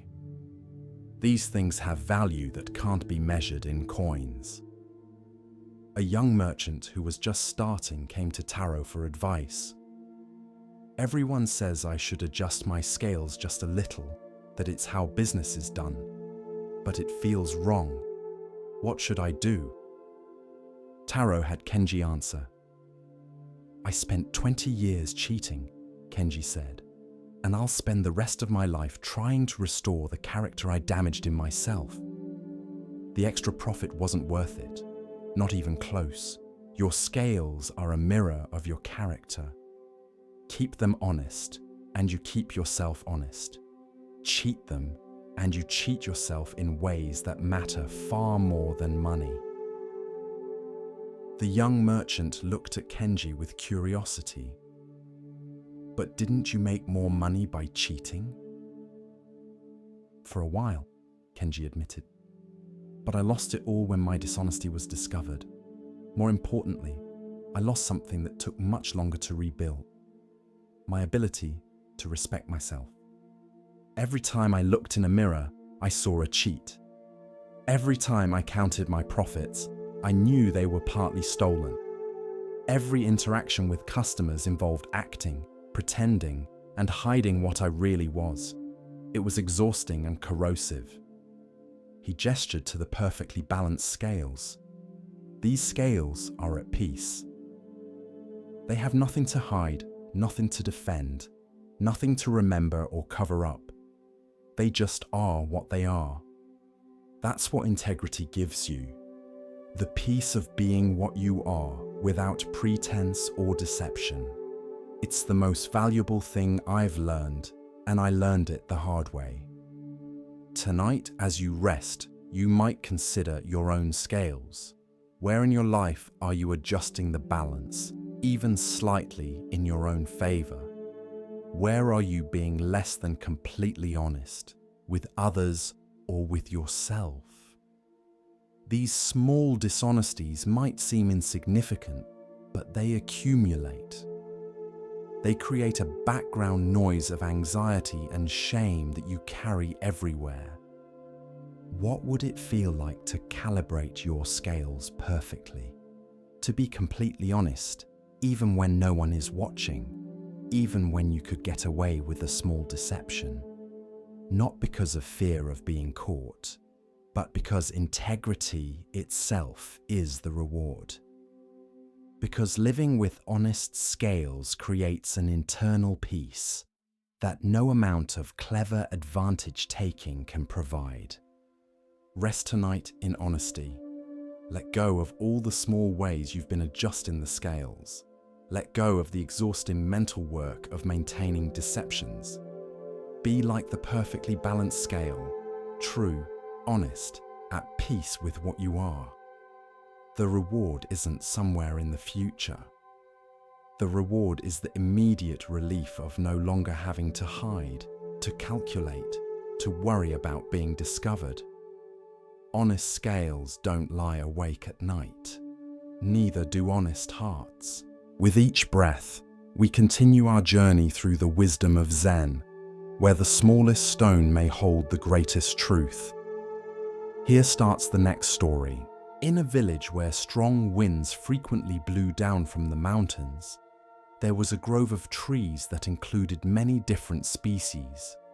There were tall, rigid pines that stood straight and proud. There were sturdy oaks with thick trunks and strong branches.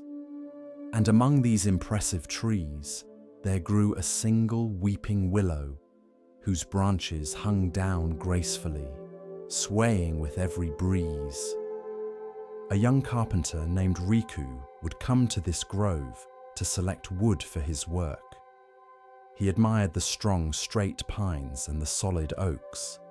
These were trees that stood firm against the wind, that didn't bend or yield, that maintained their position no matter what the weather came. This, Riku thought, was what strength looked like. The weeping willow he barely noticed, and when he did, he pitied it. Its branches drooped instead of reaching proudly skyward. It swayed and bent with every wind. It seemed weak, yielding, almost pathetic compared to the strong trees around it. Then one year, a great storm came. The wind howled down from the mountains with unprecedented force. The rain fell in sheets. Lightning split the sky. For 3 days and 3 nights, the storm raged. When it finally passed, Riku went to the grove to see what wood might be available from fallen trees. What he found shocked him. The strong pines, so tall and proud, had snapped like twigs. Their rigid trunks had broken under the force of the wind. The sturdy oaks had been uprooted, their strong but inflexible branches torn away. All across the grove lay the wreckage of trees that had stood firm, refused to yield, and had been destroyed for their rigidity. But the weeping willow still stood. Its branches, which had seemed so weak because they bent and swayed, had flexed with the wind rather than breaking against it. The tree that had appeared most fragile had survived when all the apparently strong trees had fallen. Riku sat beside the willow, looking at the destruction around it, trying to understand what he was seeing. Everything he thought he knew about strength was being challenged. The rig had broken. The yielding had survived. An old Buddhist nun named Kei was walking through the grove, surveying the damage from the storm. She saw Riku sitting in confusion and joined him. "The storm taught you something," she said. "I don't understand," Riku replied. "The strong trees broke. The weak ones survived. How can that be?" "You're confusing rigidity with strength," Kay said gently, "and flexibility with weakness. These are not the same things." She touched one of the willow's drooping branches. "This tree looks weak because it bends. But bending is what saved it." The rigid trees fought against the wind, trying to stand firm, refusing to yield. And the wind broke them. The willow didn't fight. It bent with the wind, yielded to forces it couldn't resist, and in that yielding found the strength to survive. Riku listened carefully as Kay continued. "There's a principle in martial arts called Ju, which means gentleness or flexibility. The idea is that you don't meet force with force. You don't try to be harder than what's hitting you. Instead, you yield. You move with the energy coming at you. You redirect it rather than blocking it. This isn't a weakness. It's a different kind of strength." She gestured to the broken pines. These trees were strong in one way, but their strength was brittle. They could stand firm against normal winds, but when a force greater than their resistance came, they broke. The willow's strength is different. It has no brittleness because it has no rigidity. It can't break because it never stops bending.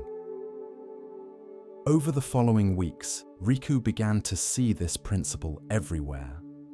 He watched how water, soft and yielding, could wear away stone over time.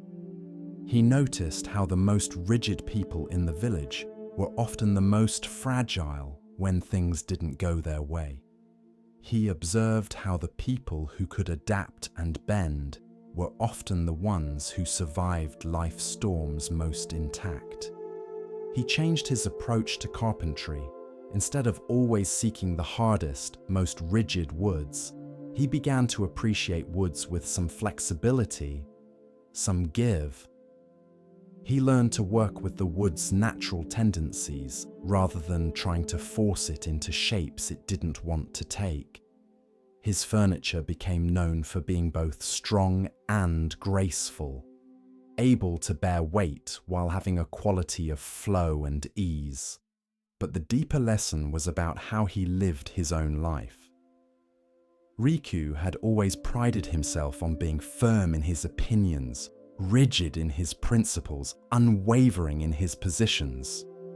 He thought this made him strong, but he began to realize it made him brittle. When his wife suggested a different approach to something, his first instinct had always been to resist, to stand firm in his original idea. Now he began to consider, what if yielding wasn't losing? What if listening and adjusting weren't weaknesses but wisdom? When a client wanted changes to a piece he was building, instead of rigidly defending his design, he would flex, adapt, and incorporate their ideas. Often, the result was better than what he had planned. His yielding led to better outcomes than his resistance ever had. When life didn't go according to his plans, instead of fighting against reality, insisting things should be different, he began to bend with what was happening, to adapt, to find ways to work with circumstances rather than against them. A young man from the village came to Riku seeking advice. "Everyone tells me I need to be strong, to stand firm, to never back down. But I don't feel strong when I do that. I feel brittle, like I'm about to break." Riku took him to see the weeping willow. The tree had grown even larger in the years since the storm, its graceful branches now spreading wide. This tree survived a storm that destroyed every tree around it, Riku said. Not because it was harder or more rigid, but because it knew how to yield. Look at how it moves with this breeze. It doesn't fight the wind, it dances with it. He touched one of the branches, pulling it down and watching it spring back when he released it. True strength includes flexibility. The ability to bend without breaking, to yield without collapsing, to adapt without losing your essential nature. The willow yields, but it doesn't uproot. It bends, but it doesn't break. This is a strength that lasts. The young man asked, "But how do you know when to stand firm and when to bend? Don't some things require us to be rigid, to not yield?" "Yes," Riku acknowledged. "The willow has strong roots. It's flexible in its branches, but grounded in its foundation. The key is knowing what's essential and what's not. Your core values, your true nature, these are like the willow's roots. They ground you, but your opinions, your plans, your preferences, these can be like the branches. They can bend, adapt, yield without threatening who you fundamentally are."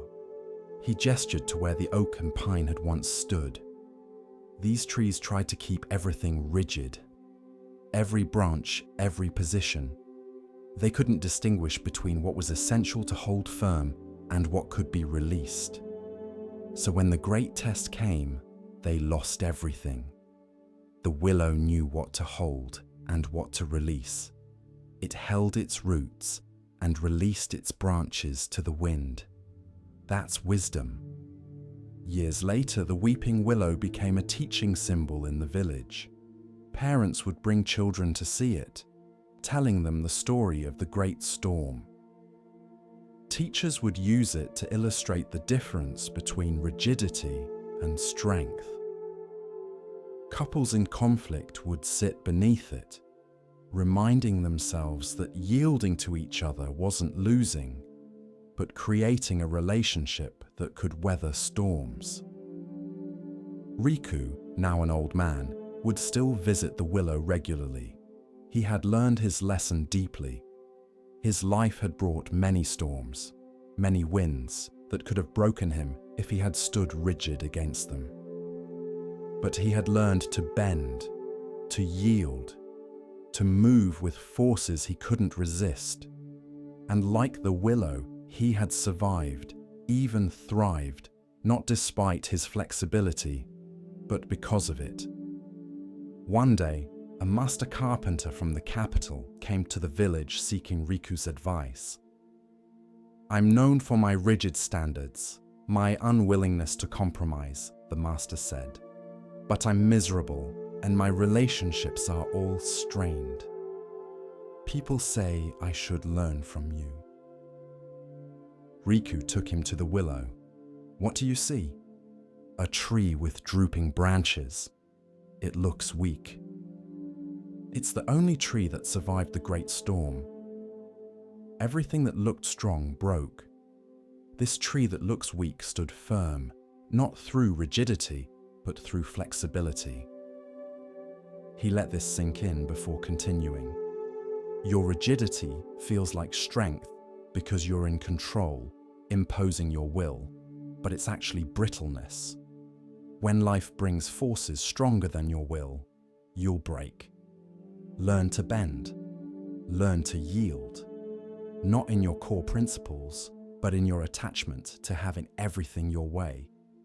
True mastery includes knowing when to stand firm and when to flow." Tonight, as you rest, notice where you're holding rigid. What positions are you gripping too tightly? What plans are you clinging to that life is asking you to release? Where might you need to be more like the weeping willow, yielding to forces you can't control, bending so you don't break? Strength isn't always about standing firm. Sometimes it's about flowing with what comes. Sometimes the greatest power is in yielding, adapting, and moving with life rather than against it. The willow survives because it doesn't fight battles it can't win. It bends, knowing that bending isn't breaking. Let yourself bend tonight.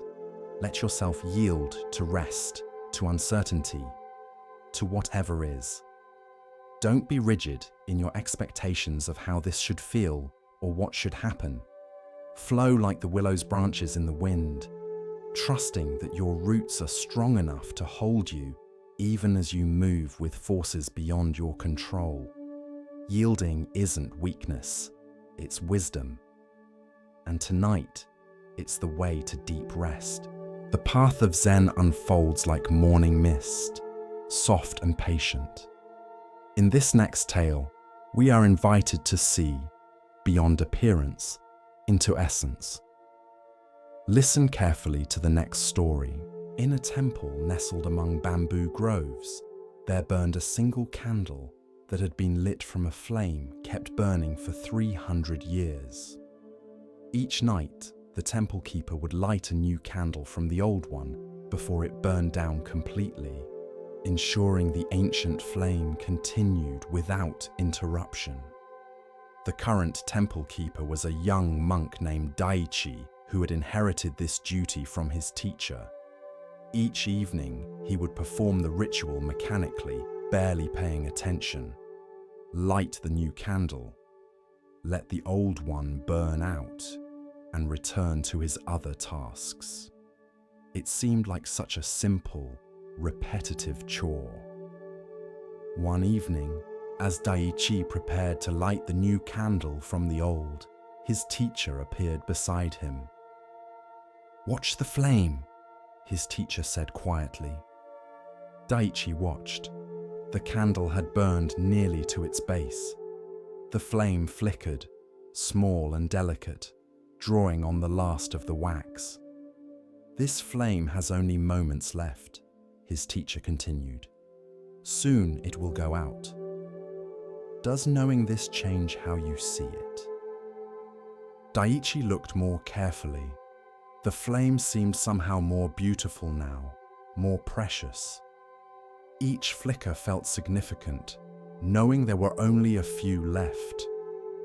"All things are like this candle," his teacher said. "Every moment is burning down. Every conversation is closer to its end. Every day of your life is drawing on a finite supply. But we forget this. We act as if we have unlimited time, unlimited candles, unlimited moments. So we waste them. We don't pay attention. We think there will always be another chance." He gestured to the dying flame. But this candle knows differently. It burns fully, completely, holding nothing back, because it has nothing to hold back for. It gives all its light right now, not saving some for later, because there is no later. This is its teaching. The old candle burned down to nothing. The flame vanished. Daichi lit the new candle, transferring the ancient fire. "That flame you just saw will never exist again," his teacher said. "That particular dance of light and heat is gone forever. You witnessed its final moments. Did you honor them? Did you see them fully? Or were you already thinking about the next candle?" From that evening forward, Daichi's relationship with the nightly ritual changed completely. He began to watch each candle burn with full attention. He noticed how each flame was unique, how it moved differently, how the light it cast created particular shadows that would never be exactly recreated. He began to see that everything in his life was like the candle. His conversations with the other monks were burning down toward their eventual end. His time in this temple was limited. His life itself was a candle burning, each day consuming some portion of a finite supply. This awareness didn't make him sad. Instead, it made him present. When he swept the courtyard, he swept with full attention, knowing that someday he would sweep it for the last time.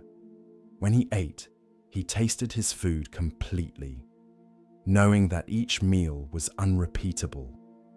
When he spoke with someone, he listened fully, knowing that every conversation was precious and finite. Other monks noticed the change in Daiichi.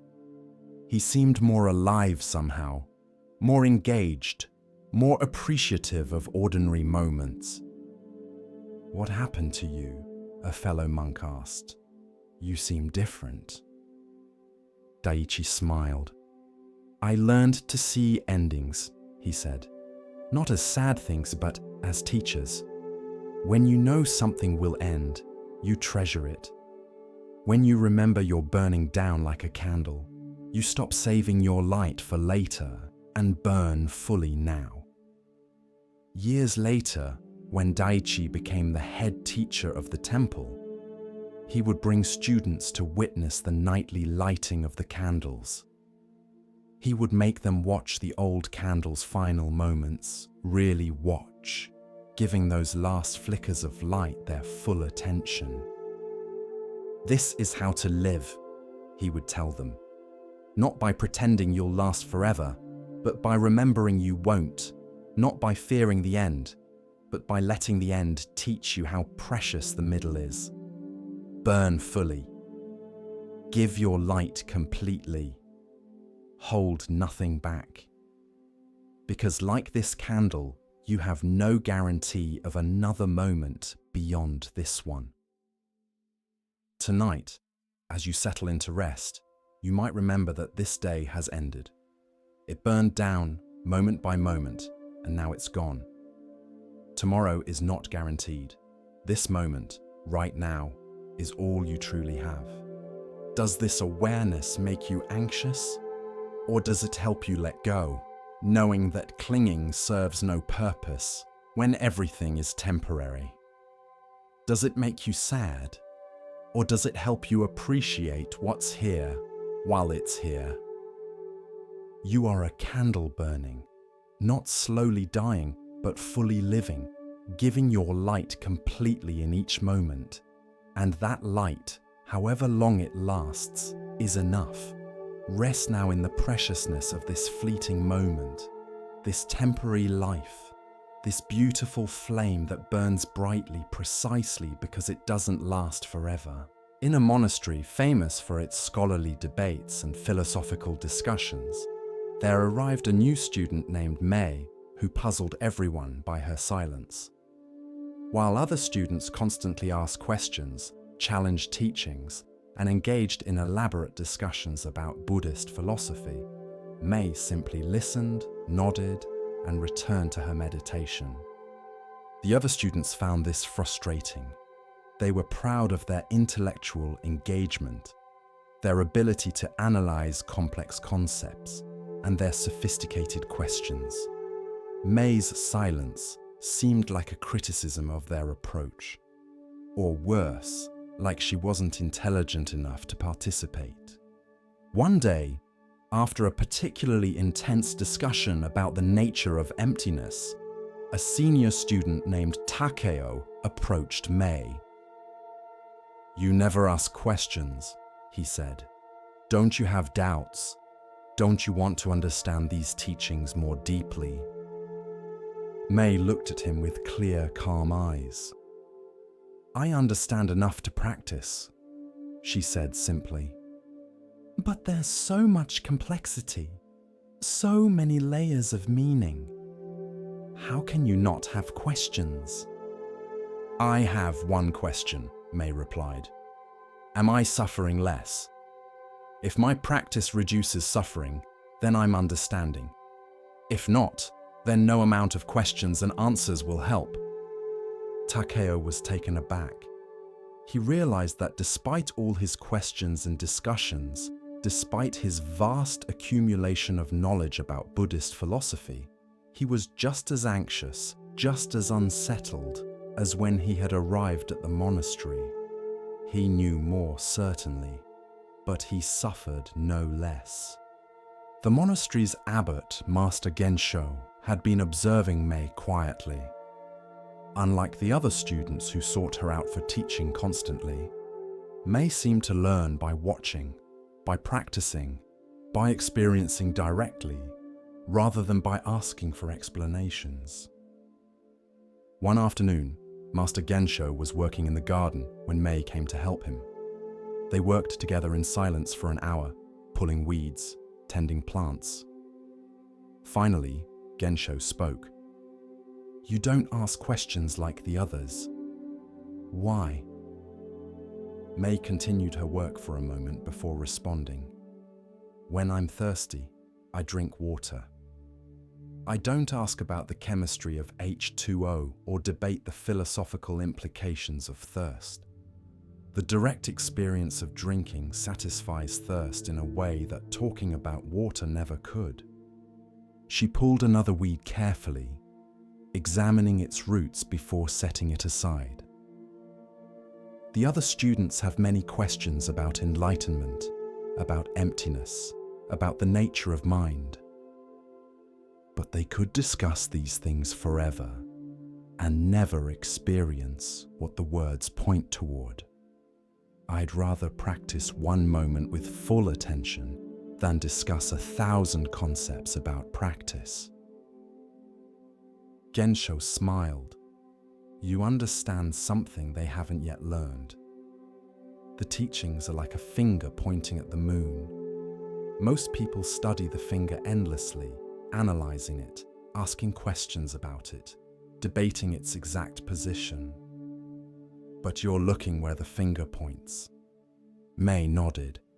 "I watch you," she said simply. "The way you move through the garden with full attention. The way you respond to people with presence rather than scripted wisdom. The way you sit in meditation without strain or performance. These teach me more than any discussion could." "What have you learned by watching?" Gensho asked. "That peace doesn't come from understanding everything intellectually. It comes from being fully present to what is. That wisdom isn't accumulated knowledge but direct seeing. That the questions that seem so important eventually dissolve when you stop feeding them with attention and instead simply practice." She paused in her work, looking at the master directly. "The other students ask you hundreds of questions. I have only one. Am I doing the practice correctly? And your answer is in how you nod or don't nod when you see me sitting. That's all I need." Over the following years, something interesting happened. The students who had asked the most questions, who had engaged in the most elaborate discussions, often left the monastery still searching, still unsatisfied, still believing that the answer was in some concept they hadn't yet grasped. But Mei stayed, and her practice deepened. She didn't become a great scholar or a famous teacher, but people noticed a quality in her presence, a settledness that comes from direct understanding rather than intellectual knowledge. When Master Gensho became too old to teach, he surprised everyone by naming Mei as his successor. The scholarly students were bewildered. She had never demonstrated vast knowledge or sophisticated understanding. She had barely spoken in all her years at the monastery. At the ceremony, one bold student asked, "Master Mei, you never asked questions like we did. You never engaged in the discussions and debates that we thought were so important. Why should you lead us?" Mei looked at the gathered students with gentle eyes. "You learned about Buddhism," she said quietly. "I learned Buddhism. There's a difference." She picked up a cup of water. "If you're thirsty and someone describes water to you in elaborate detail, explains its molecular structure, debates its philosophical significance. Are you satisfied, or do you need to drink? She drank from the cup, then set it down. For years you've been studying descriptions of water while remaining thirsty. I just drank. Not because I'm smarter or better, but because I stopped believing that understanding the description was the same as tasting the reality. She looked around at them all.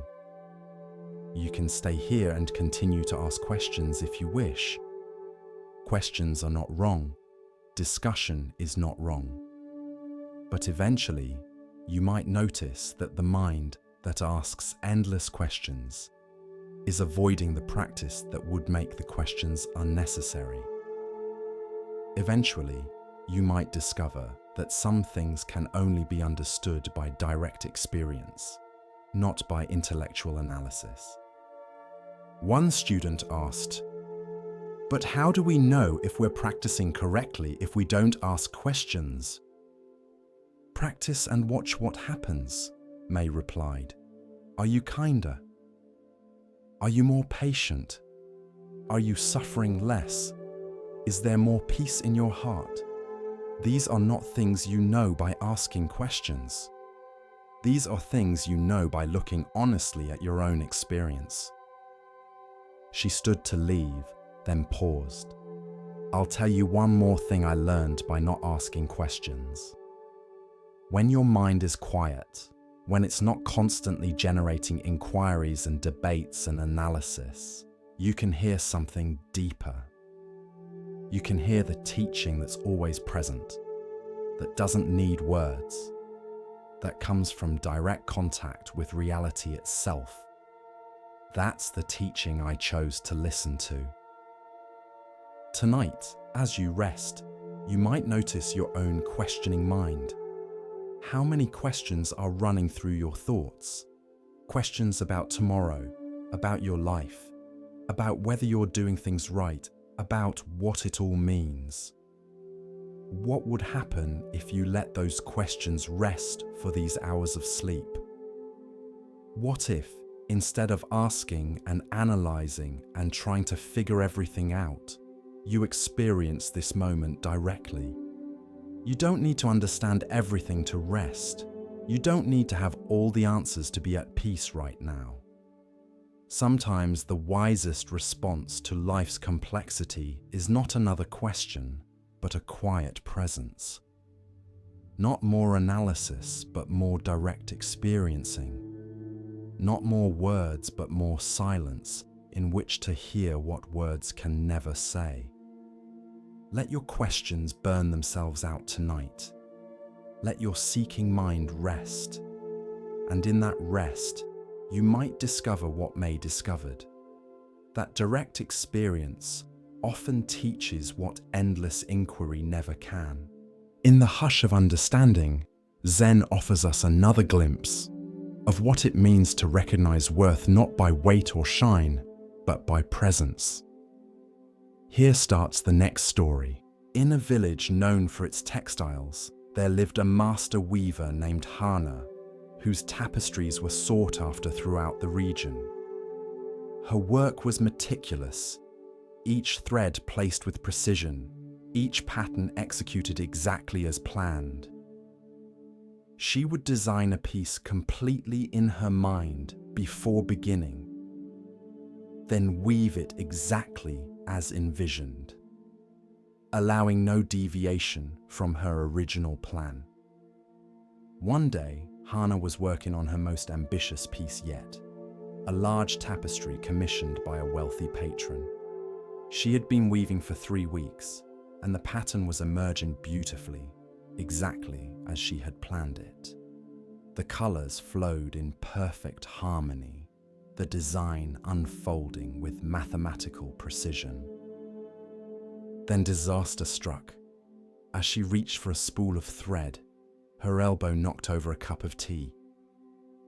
The liquid spilled across her loom, soaking into the partially completed tapestry and breaking several threads. Hana stared at the damage in horror. Weeks of work, ruined. the pattern disrupted, the threads broken in places she hadn't planned, her carefully designed vision destroyed by one careless moment. Her first impulse was to tear it all down and start over. But the patron needed the piece in 2 weeks, and starting over would make meeting the deadline impossible.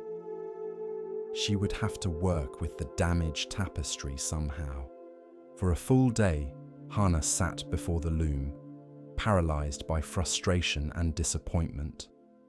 She kept seeing the tapestry as it should have been, comparing it to the broken reality before her.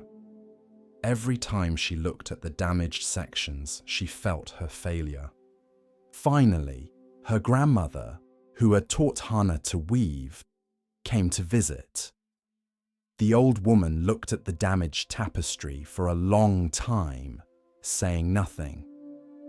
"It's ruined," Hannah said miserably. "All my planning, all my vision, destroyed." Her grandmother touched one of the broken threads gently. "Or changed," she said. "Ruined and changed are not the same thing." "But it's not what I planned. The pattern is broken." "Then make a new pattern," her grandmother said simply. "One that includes the break. Use the interruption as part of the design rather than fighting against it." Hannah wanted to argue, wanted to insist that the original plan was the only right way. But she looked at her grandmother's eyes, which had seen 70 years of life's interruptions and changes, and stayed quiet.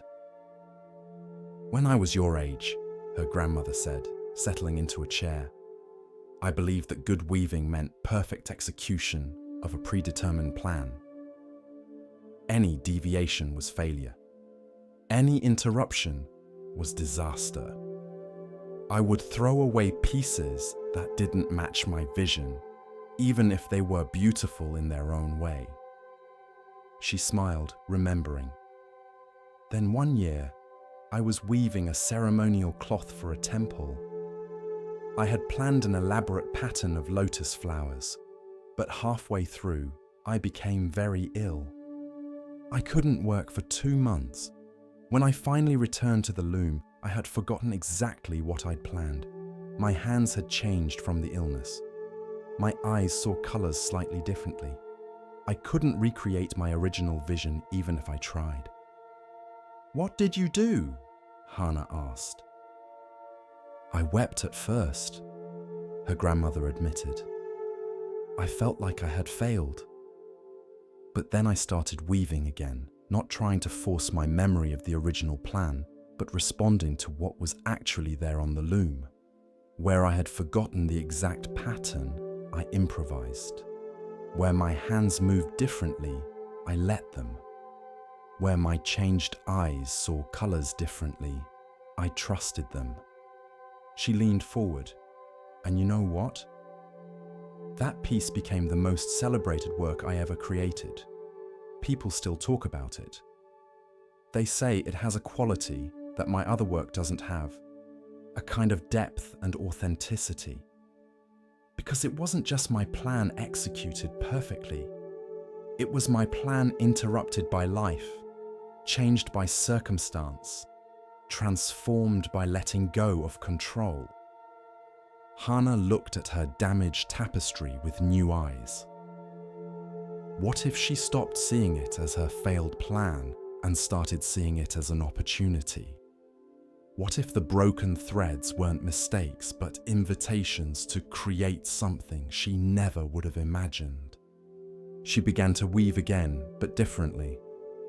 Where threads were broken, she wove in new colors, creating unexpected contrasts. Where the pattern was interrupted, she let it flow in new directions.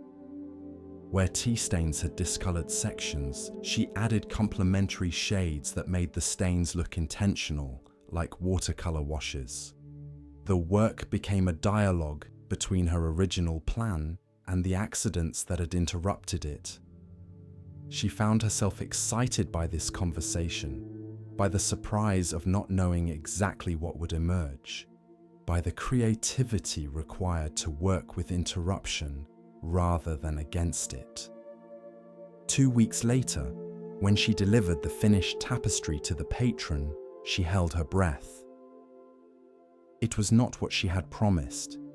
It was not what anyone had expected. The patron stared at it for a long time. Hannah prepared herself for disappointment, perhaps even for the commission to be rejected. Then the patron turned to her with tears in his eyes. "This is extraordinary," he said quietly. "It's unlike anything I've ever seen. There's something alive about it, something that speaks of real life rather than perfect planning. This pattern here, these unexpected color changes, this flow that seems both intentional and spontaneous. How did you create this?" Hannah told him the truth about the spilled tea, the broken threads, the ruined plan, the choice to work with the damage rather than starting over. The patron listened and nodded slowly. "So this beauty came from accident and interruption, from things going wrong." "From embracing what went wrong," Hannah clarified. "From letting the interruption become part of the design rather than the enemy of it." The patron hung the tapestry in the place of highest honor in his home. People came from distant cities to see it. They would stand before it and feel something they couldn't quite name, a quality of authenticity that perfectly planned and executed works somehow lacked. Hannah's approach to weaving changed after that. She still planned her pieces, still brought skill and intention to her work, but she no longer demanded that reality conform perfectly to her plans. When threads broke, when colors ran differently than expected, when her hands moved in ways she hadn't intended, she learned to see these interruptions as collaborators rather than enemies. Her later work was marked by this quality of collaboration with accident. She became known for tapestries that felt alive, that contained both intention and surprise, that spoke of a weaver who had learned to dance with interruption rather than fight against it. When students came to learn from her, she would tell them the story of the spilled tea and the broken threads. "Life will interrupt your plans," she would say. "This is not a problem to solve, but a truth to accept." The question is not how to prevent interruption, but how to weave it into the pattern, how to let it teach you, change you, take you places your plan never would have gone. She would show them her most celebrated piece, the one born from disaster. "This taught me that my plans are not sacred. They're just starting points. What emerges when plan meets reality, when intention meets accident, when control meets surrender, that's where the real art lives. Not in perfect execution of a predetermined vision, but in the creative response to all the ways reality refuses to conform to our vision." Tonight, as you rest, you might consider how life has interrupted your plans, the ways things haven't gone as you envisioned, the broken threads in your own tapestry. Are you still fighting against these interruptions, trying to force reality back to your original plan? Or can you begin to weave them into a new pattern, one you never would have imagined, but that might be more beautiful, more authentic, more true than your original vision? Your life is not a failed plan. It's a collaborative creation between your intentions and reality's interruptions. And sometimes the interruptions are the best parts, the threads of color you never would have chosen, but that make the whole piece come alive. Rest now in acceptance of all the broken threads, all the spilled tea, all the ways your carefully laid plans have been disrupted. These are not failures.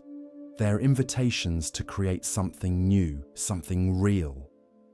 Something that could only emerge from the collaboration between what you intended and what actually happened. As the lantern of awareness glows a little brighter, we come to a tale about seeing with more than the eyes.